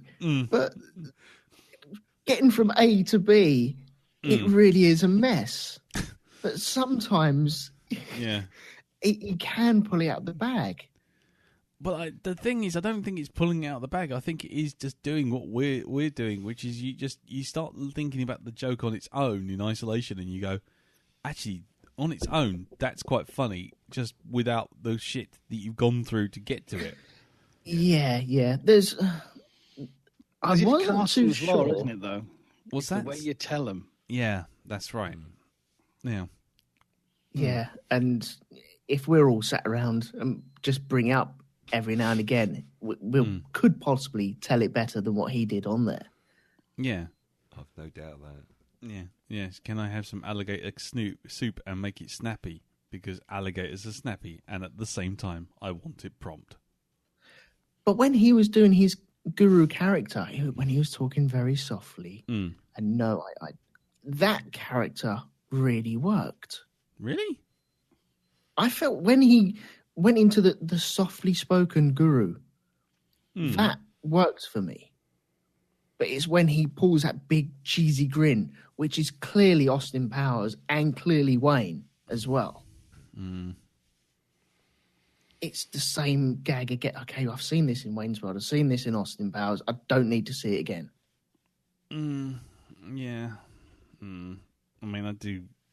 Yeah. But that's one of the pitfalls you fall into when you become that type of comedic actor. Really, yeah. You tend to apply certain roles to certain characters, and you just slip into it far too easy. It's just too easy to do it.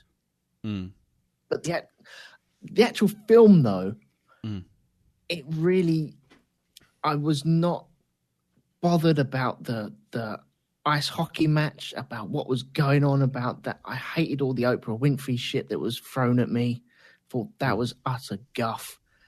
The elephant jokes as well were just too slapstick and too dated for this. Yeah. And is it Vern or... Yeah, Vern Troyer.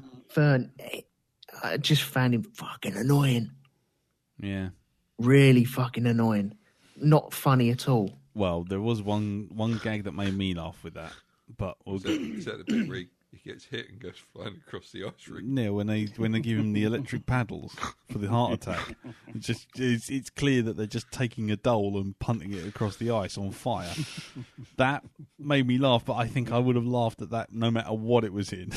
It literally is that whole sort of Monty Python throw a dummy, and then as soon as it hits the floor, cut to one of the characters on the floor. But like I say, it's funny when you see it at the time because you're not expecting it, but it's not really a gag that the film's delivered. It's just something that's just happened that just caught you unawares. I think it kind of worked despite itself, but it did make me laugh. I did actually sort of do a spit take on that one. Even when it was so bloody telegraphed as well, with him going, "Oh no," and you, but it was actually just a bit of seeing the doll being on fire just fly across, and it's your tea tray thing from It is. what's it from fucking Christmas Vacation? It's like it's funny on its own, but then when you watch it in the film, you're like, "What?" You're thinking about the tea tray scene, aren't you? Chevy Chase pushing off. He's off again. Something which we all sat there in stony silence and watched you fall about laughing, and you're still laughing at it. Right. Anyway, so I'll tell you what, we'll leave it there, and we'll move on to Jim because we are running late. So and then I think we'll all just dogpile in at the end. Tell me what it is, you cunt face. Yeah, tell me what it is, you cunt face.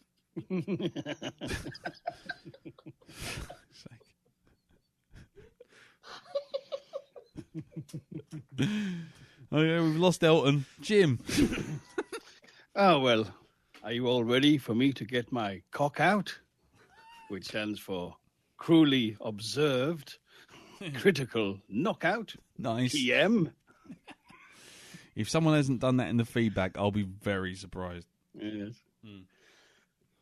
Well, it's the first time I'd seen this movie, and I'd enjoyed other Mike Myers movies in the past, but in this, he was a dick, TM.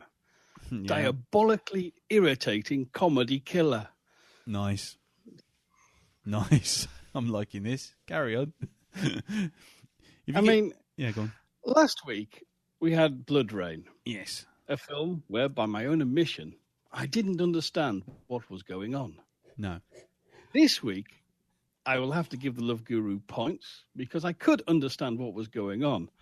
However, what I couldn't work out was why the fuck anyone thought it was a good idea. Yeah, exactly. It's like, I mean, it might be a little news flash, but, most people around the world couldn't give a flying fuck about hockey. no. So, secondly, now, this would be a cutting-edge idea to parody a guru if it was 1972. Yep. Thirdly, for an American raised in India, I understand maybe he had some racial concerns and he didn't want to go down to the typical accent. But did he have to stick on a big comedy nose and instead do what was bordering on an offensive Jewish stereotype instead? Oh, yeah, absolutely. It goes without saying. Someone's got to be insulted. Then it just I mean, credit's quick credit. I did laugh a couple of times. I laughed when Vern got shot across the ice. The fight with the rooster, I Yes. did think was funny. Yeah. The idea of having a guard rooster was funny. Yes. All this other stuff that he got, jokes off the back of lolly sticks and toilet doors. It's just kind of, I know there's a school of comedy, and particularly in American comedy movies where it's lowbrow and broad, and I can get on board with that in the right kind of vehicle. Yeah. But what was killing it stone dead for me wasn't just the obviousness of the jokes, but it's just Myers' delivery, the way he's grinning and winking and mugging at the camera, going, this is funny. And I'm going, no, it's not. This is just appalling. Yeah. allegedly he'd workshopped this character for several years in live gigs, and it's kind of, dudes, they didn't throw those bottles because they thought you were thirsty. Nice. Maybe that's where you got the idea for the piss mop sequence from. Yeah. But you know what I mean? It was kind of like, aside from unfunny at times, it was kind of like, give me flashbacks to Indiana Jones and the racist Temple of Doom with its giant gollywogs and. Oh God, yeah. Oh well, they're all brown. What the fuck does it matter? Hindu, turbans, thuggy cults, Muslim. Fuck it, I don't care. They're all foreign, aren't they? Sort of attitude. Yeah. And this kind of it's like, it's just kind of, it's really just who. Again, I come to it. Who thought this was a good idea? That this was a good character? That this concept worked in any way, shape, or form? It's like a real just mishmash of terrible ideas just mashed together in the same way as a idiot child will mash together different colours of plasticine, and you just end up with one big brown lump at the end rather than anything colourful or fun. Always goes that strange off grey, doesn't it? Yeah, and that's what this vote is. Just kind of like, I don't understand, where this is coming from. It's trying to be this kind of typical sports movie, and American sports teams often hire gurus to sort out troublesome players. I don't know. It's just like, what the fuck is going on? I mean, I was just sat there marveling, going, who thought this was? Who greenlit this? Who said you could do this? Who let him get away with it? Yeah. I just flabbergasted at kind of how bad it was. I mean, it's not the worst film I've seen, but it's definitely one of the worst comedy movies I've seen since, probably Martin's Sergeant Bilko, maybe.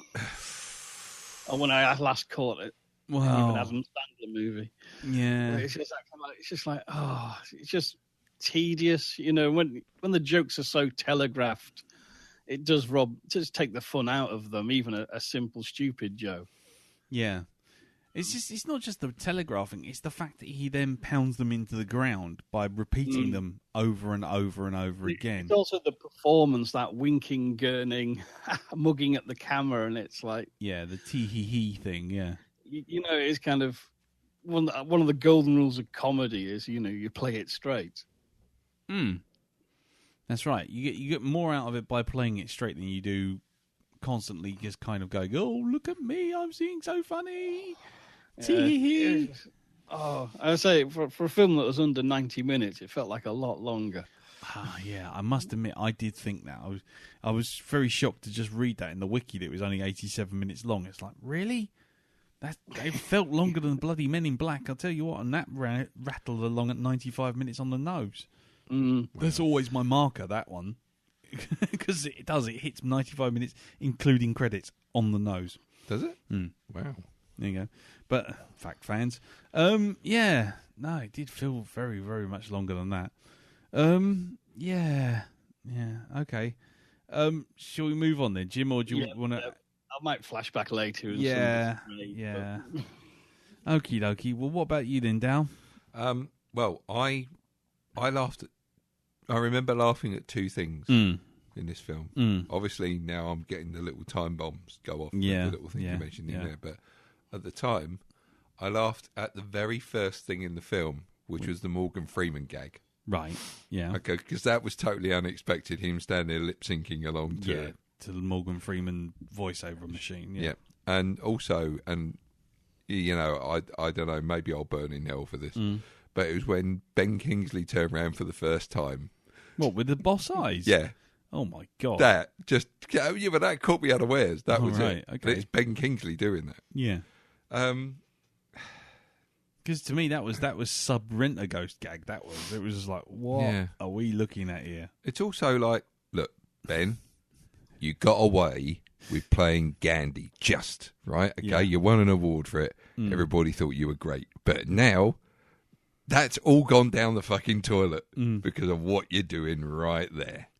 Think about it. He did Blood Rain, he did this, and he did Thunderbirds all on the bounce. But it's not even that. It's that whole thing of he's playing sort of like the person of colour, and that's it. And it's just, Ben. Oh, better look him up actually, just in case, because we said we were going to look. Yeah, that up, exactly, weren't we? just to see if there was, but it just kind of, it just, I don't know, it just pissed on the whole. Yeah, he was born in Scarborough. He has. He's of Indian descent. Oh, well, there you go then. That's There fine. you go. Yeah. So that's why they got him to play Gandhi. Yeah, I don't think that's why they got him No. to play Gandhi, but but it certainly helped. It certainly does. Yeah. So fine. We'll let him go with that one. Yeah, he's I've never heard it mentioned before. Where sort of his that's heritage. fair So enough. it's fine. He was born with a totally different name, which I'm not going to attempt to mangle because my running track score with accents and names is poor. to say Oh, the least. come on, let's do it.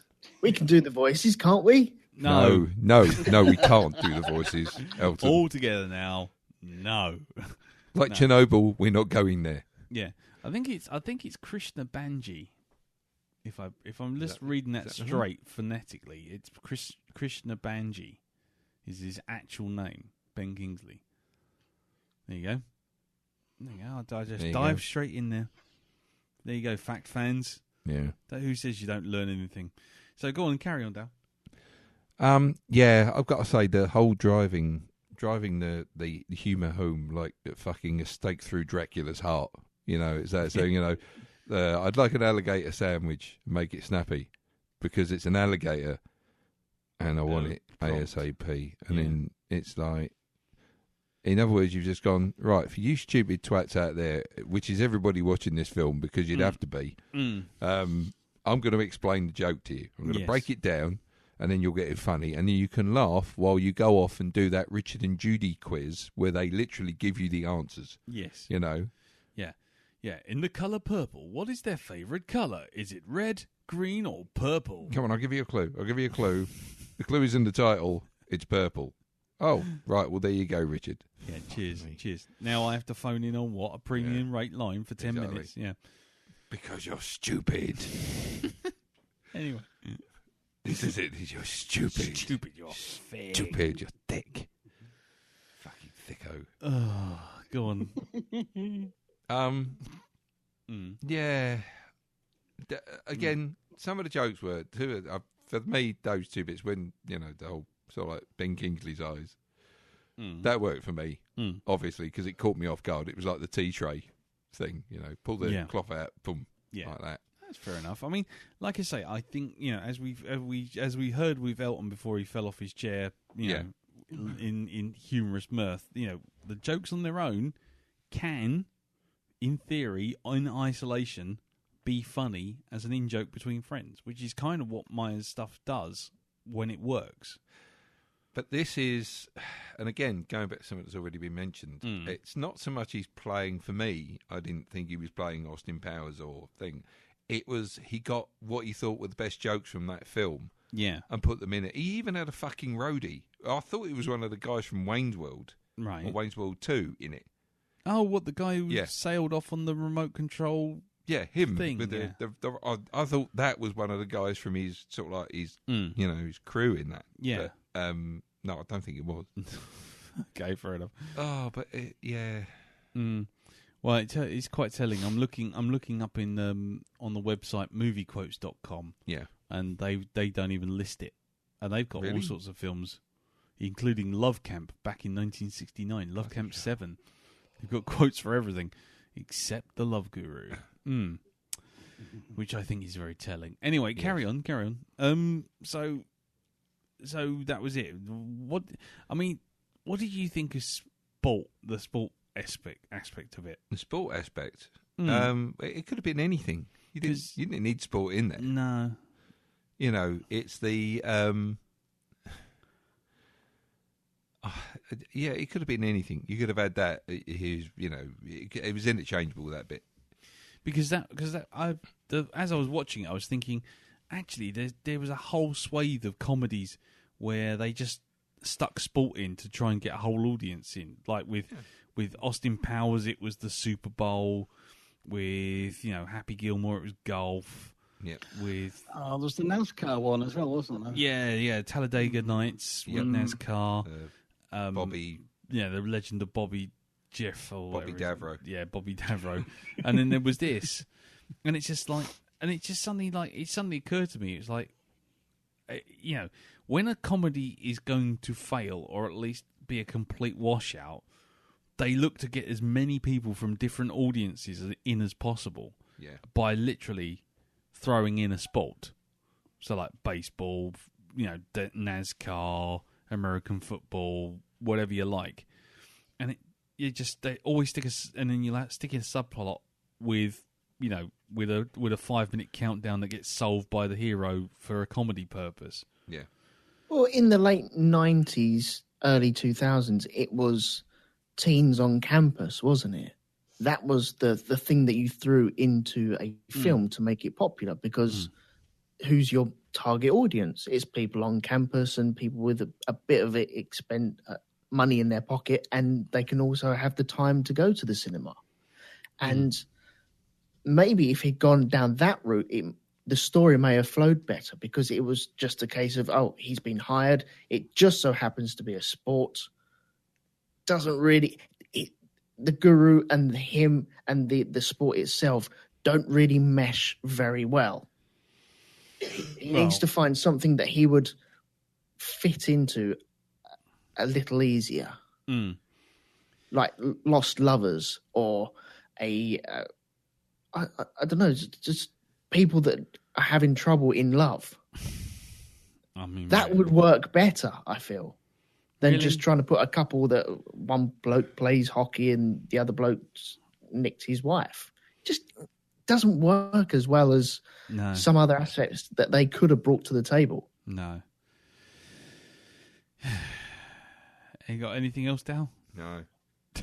I'm done. Stick a fork in me. Yeah. Ding.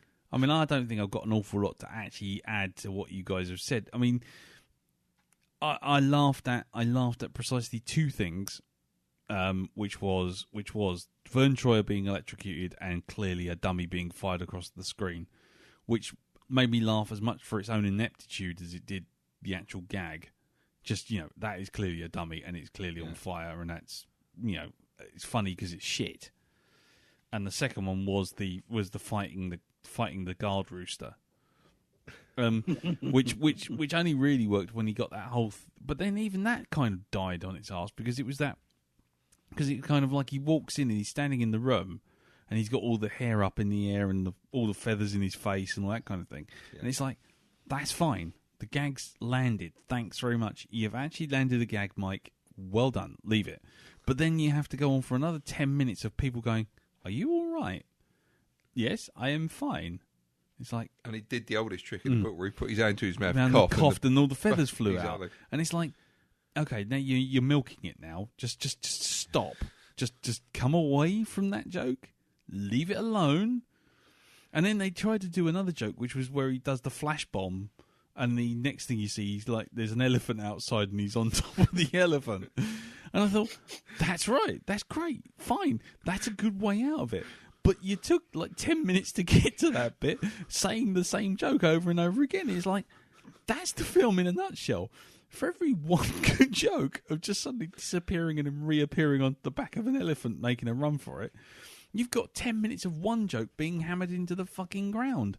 By which point you've stopped laughing and the other jokes sailed past. But I suppose if you did take all the pounding of the jokes into... and whittled them down to just a single jokes, the film would only be like 35 minutes long. Yep. And and that's the problem. I didn't find myself laughing. I found myself kind of doing a guffaw because I got caught unawares by things like him coming in with the feathers and doing the comedy fight behind a glass with a clearly stuffed rooster, and then that was it. I literally sat there watching it thinking, what on earth am I watching? Why am I bothering? And I actually thought at one point I was just going to turn around and go, you know what? I'm actually going to hang up on this film and pretend I watched it.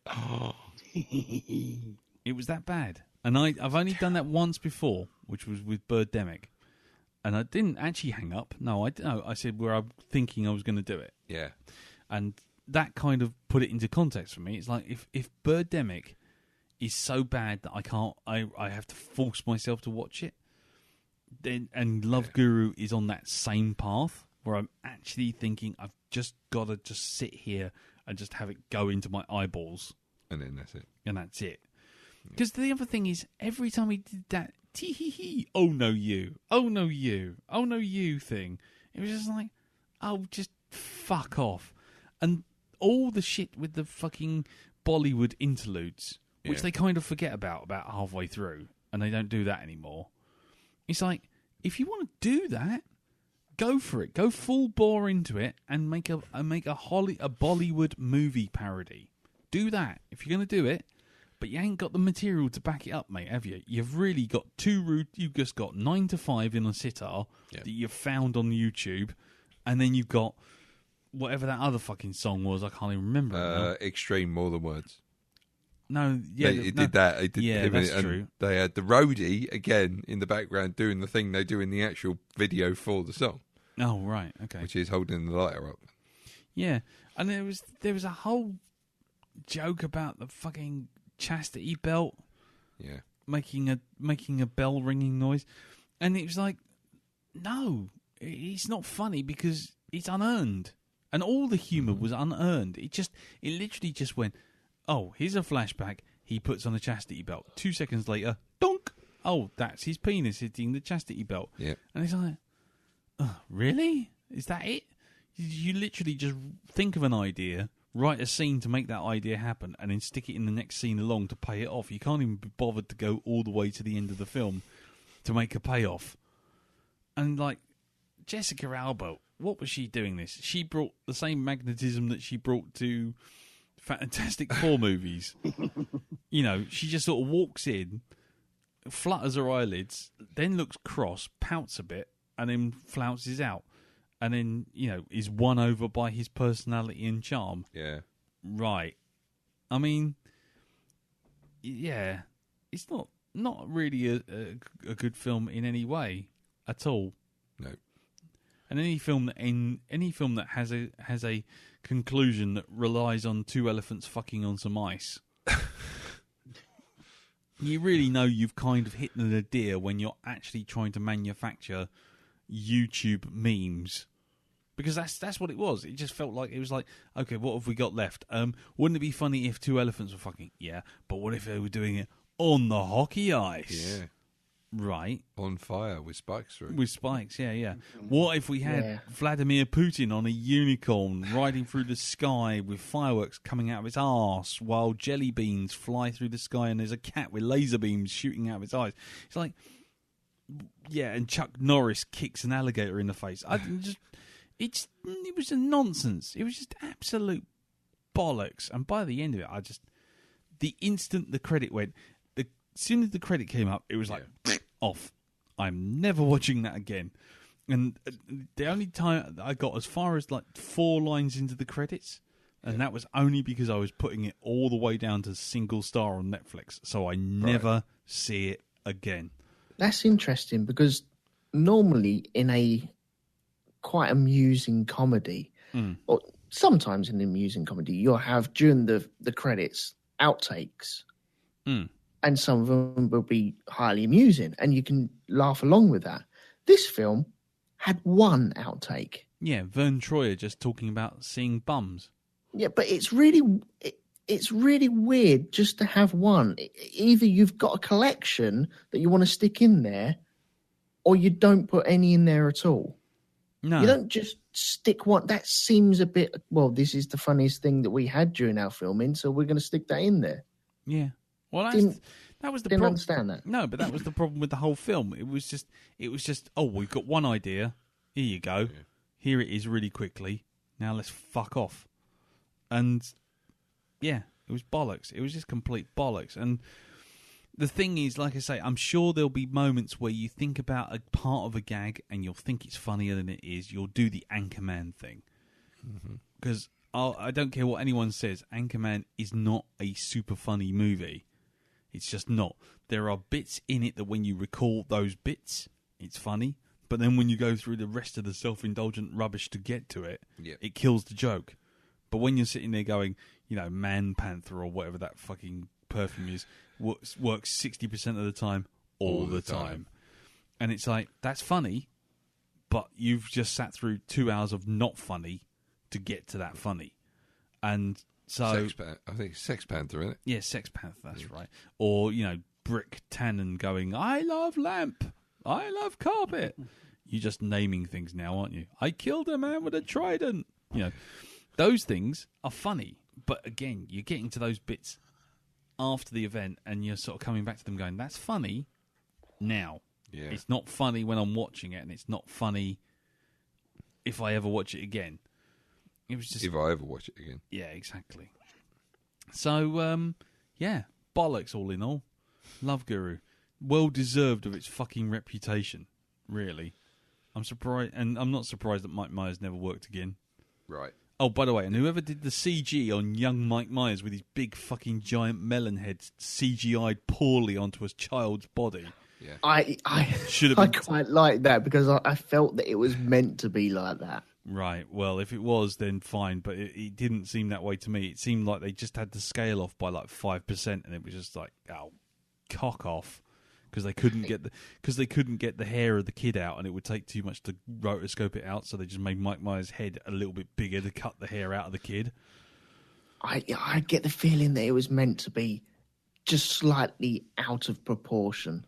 But then, doesn't that tell you everything? Is two interpretations on what could be a joke or might not be a joke.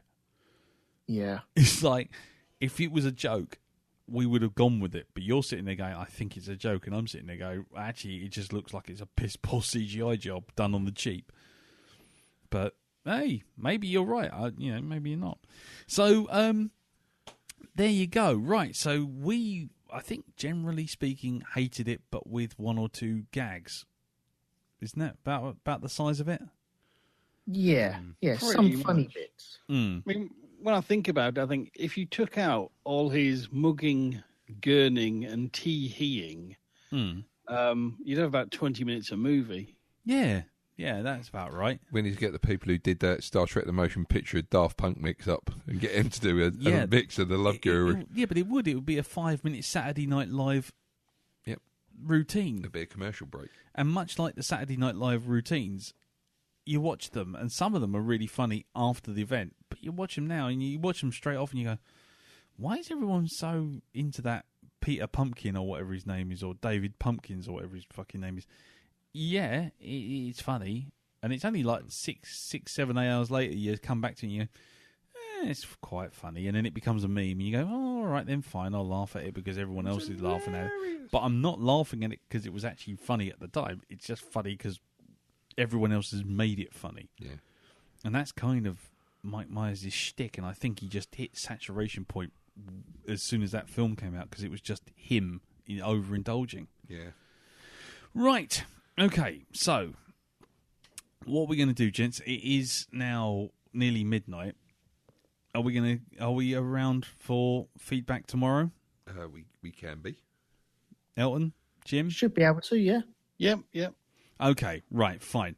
So what we're going to do is we got a lot of feedback to get through, and a lot of it's MP3 for the first time for some people. So what we're going to do is we're going to end this podcast here, and then we'll do the feedback episode tomorrow, which will be released tomorrow. Now, if you want to listen to that, that will be out tomorrow. As I say, if you don't want to listen to it, and you just want to move on to the next movie, let us tell you what the next movie is. The next movie is, I say a good one, but I had my thoughts about it at the time, is Ghost in the Shell, the original anime that was released in 1998, just going to say. Was it 96? I can't remember. I'll have to look it up anyway. But yes, the original anime of Ghost in the Shell. Now, what did you think of it at the time, Darren? I thought it was the best cure for insomnia I'd ever encountered. Bored me shitless. Right. Okay. It really did. It's just, I don't know. Are you looking forward to it? Watching it again now, having watched the movie, the other movie, the live action Johansson movie. It'll be interesting to see my reaction to it this time. It was a good long while ago when I first saw it. Okay, cool. And it was like crawling across broken glass. It was just, oh God, please let this end. Yeah, fair enough. Okay, Elton, what did you think of it last time you saw it? Yeah, I've only seen this once, the animation, and I found it was a slog. Yeah, it was a beautiful slog, but fuck me, it was a slog. Okay, are you looking forward to watching it again? I'm looking forward to comparing and contrasting in my own head with the live action. I haven't seen the live action, but yeah. But apart from that, I'll give it a go, but I don't know how I'm going to come out on it. I'm hoping I might come out on it a little bit better. You know, when you see a slow movie and then the second time round, you know where the beats are, so it flies along a bit better. Yes. I'm hoping that might work for me. Yeah, I'm hoping that as well. Okay, so what about you, Jim? I have seen it before, and I have to admit, I was quite underwhelmed. Because I came to it with quite a lot of hype. Oh, you've got to see this. This is you had that sort of Akira style buzz for an anime film. It was one of the ones you should watch. And I watched it and I thought, well, that's really well done. That's nice, but pity I've seen large chunks of it elsewhere in other films. And it was beautifully done, but it just felt derivative and a bit a bit hollow. Yeah, it was I can see it's groundbreaking for anime. That it's not just fucking tentacles up schoolgirls' fannies, but let's not get carried away here, people. So it was a bit hollow, just like a shell. Then. Oh, don't nice! Start. Don't start. Don't you start on that now? It's too late for this now. Sorry. I'm putting down the puns. Yes, you put them right down, right next to your copy of Love Guru, and think about what you've done. So are you looking forward to seeing this again, Jim? I'm looking to see how I view it now, and whether my thoughts have changed or not. Okay, cool. For me, I watched this when it first came out. I was riding on the high wave of Akira, which came out quite a bit earlier. And I was properly into buying all the manga and those Island... Was it Island Video that were doing them? But anyway, there was lots of VHSs that were coming out like once a week, Cyber City 0808 and all this, and with a strange monocycle things. And then there was Legend of the Overfiend, which didn't go down particularly well. Then there was Wicked City and all these other things that were coming out. And Guyver as well. And Ninja Scrolls and Fist of the North Star and all this kind of stuff. And so I was kind of riding on that high of kind of watching all this stuff straight after Akira. And none of it kind of matched Akira for me. And then all of a sudden this thing was coming out and it was like, ooh, here we go. And I watched it and I think it was partly because I was expecting one thing and got another. But also I think it's because the subtitles were so poorly done. The fucking thing, it was like some of the text was like white on white, in places, and piss poor, and my brain just slid off it. I got to about halfway through, and I was just like, I don't think I've ever seen it all the way to the end. I tried twice, and then I watched another film called Steam Boy. I remember seeing that, and that was kind of the end of my love affair with manga entirely. Because Steam Boy was done by the guy who did Akira. And that had blooming Alfred Molina going, "You there? Hello. I'm a steampunk Victorian inventor thing." Oh, and Princess Mononoke. Fuck me. That really killed me off. That did. Bloody Gillian Anderson as a wolf and Billy Bob Thornton as a bloke on stilts. Just don't ask. I just didn't understand a fucking word of it. And that may be my fault, but That was it. Between those three films, killed anime for me. And I'm quite interested to see how I'm going to deal with this one now. So we're going to watch that. We're going to watch that next week. And if you want to watch it, if you get hold of it, want to watch it and send in some feedback, send it in to feedback@blackdogpodcast.com. And as I said before, we will be doing the feedback for The Love Guru tomorrow night. We won't be accepting any new feedback, but we will be reading it all out and talking about it, and maybe being a bit more fresh. We might talk a bit more about Love Guru. I don't know. We'll see how it goes. Jim, do you want to just do your little promotional bit, and we'll move on to Elton afterwards? Yes, you can hear me on my own cast every week, Hypnogoria. Episode that came out this weekend is the final part in a little exploration over the gruesome sepulchre of the Hand of Glory. And coming this weekend, I'm sticking on my detective's hat and delving into a famous unsolved case with a two-parter on the infamous Bella in the Wych Elm murder case. Ooh, nice. Okay. Do you get a stovepipe as well? I went for the Deerstalker. Deerstalker? Nice. Okay. Good choice. Good choice. Always a classic. And what about you, Elton?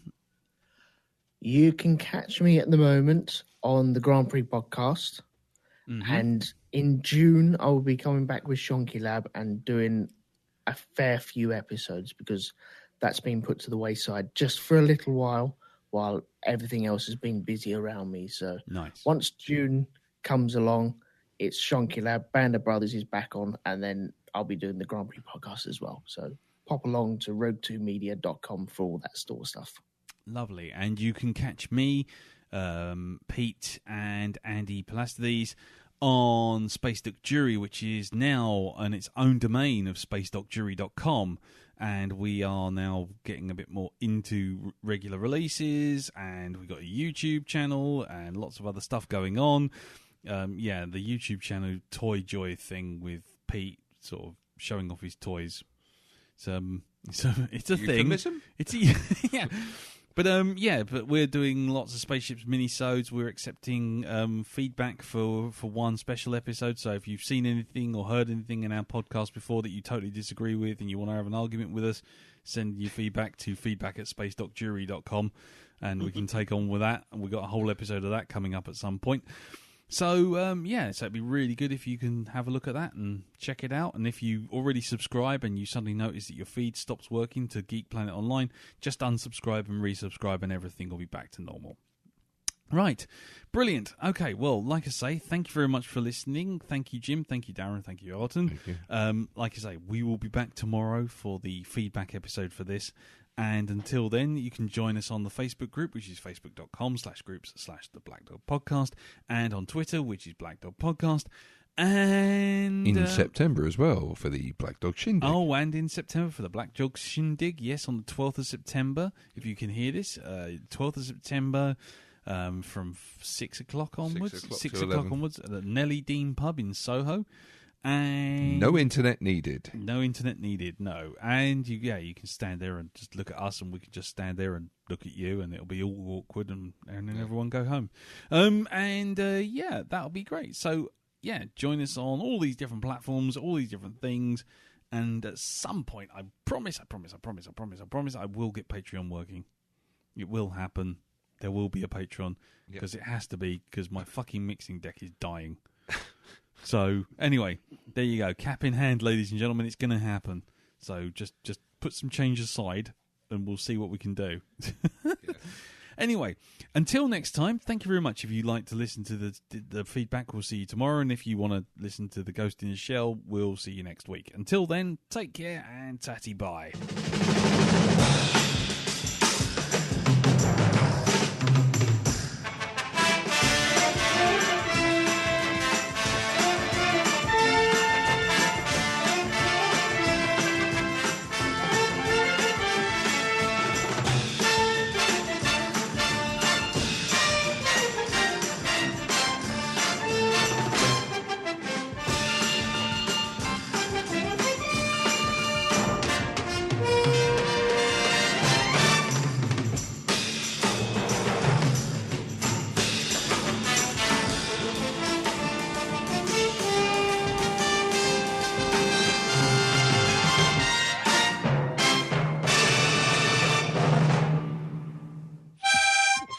bollocks to it.